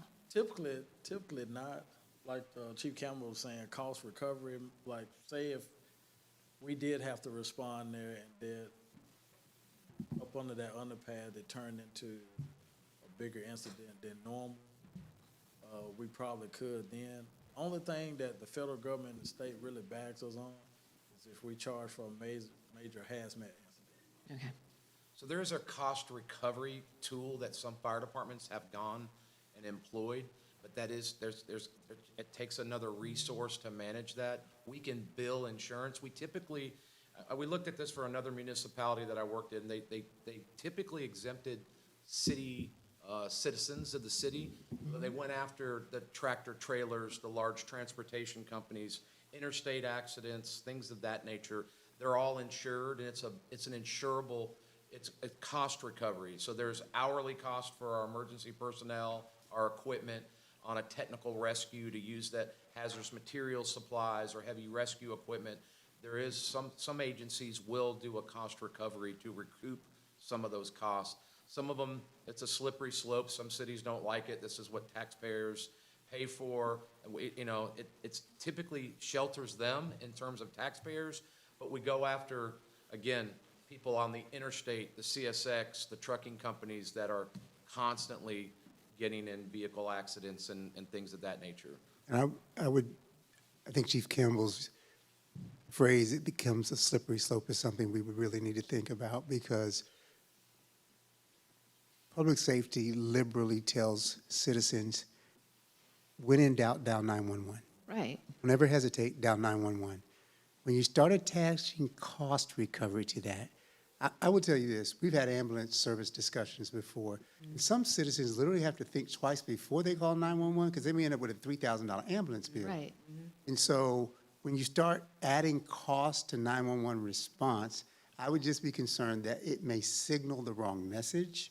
And then suddenly when someone has a crisis, that thought is in their head, am I going to be charged for this versus life safety considerations, which should come first. I understand the logic, and certainly with the bridge incidents, that happens more regularly than any of us would like to see. But once you begin looking at that model, it wouldn't just be for the bridge incidents. Okay, so it's It would, overarching yeah, thing. It would be It's an not overarching a, thing. So you have a tractor trailer incident, the driver gets cited for either reckless driving or something of that nature, and then cities start trying to recover those costs because the driver was at fault. And so it would get convoluted and complicated okay. in terms of charging or cost recovering for a 911 response. Okay. Any other questions? Okay. All right. Are you? And in summary, personnel services, $5,644,556. Purchase contract, $925,200. Supplies, $314,000. Debt service, 0, for a total of $6,800,000. $883,756. Okay. Any other questions? One minor. Yes? Chief, did you miss out on anything with reducing your budget? Was there anything due to this reductions, and we're making sure we trim our expenses? Did you miss out on anything that you may need or anything? Well, we do understand what's happening, even with the House Bill 581, so, Yeah, you know, we want to be in line with the rest of our coworkers and try to help out a lot. We've went over everything. right. Test. So we've looked over everything. My command staff, we had a meeting, and we should be able to work this budget year out. Okay, all right, thank you. All right. Okay, any other questions? You've concluded the fire department's presentation? We are done. All right then. Okay, thank you Thank so you. much. Thank you. All right. Day one of the budget hearing is adjourned.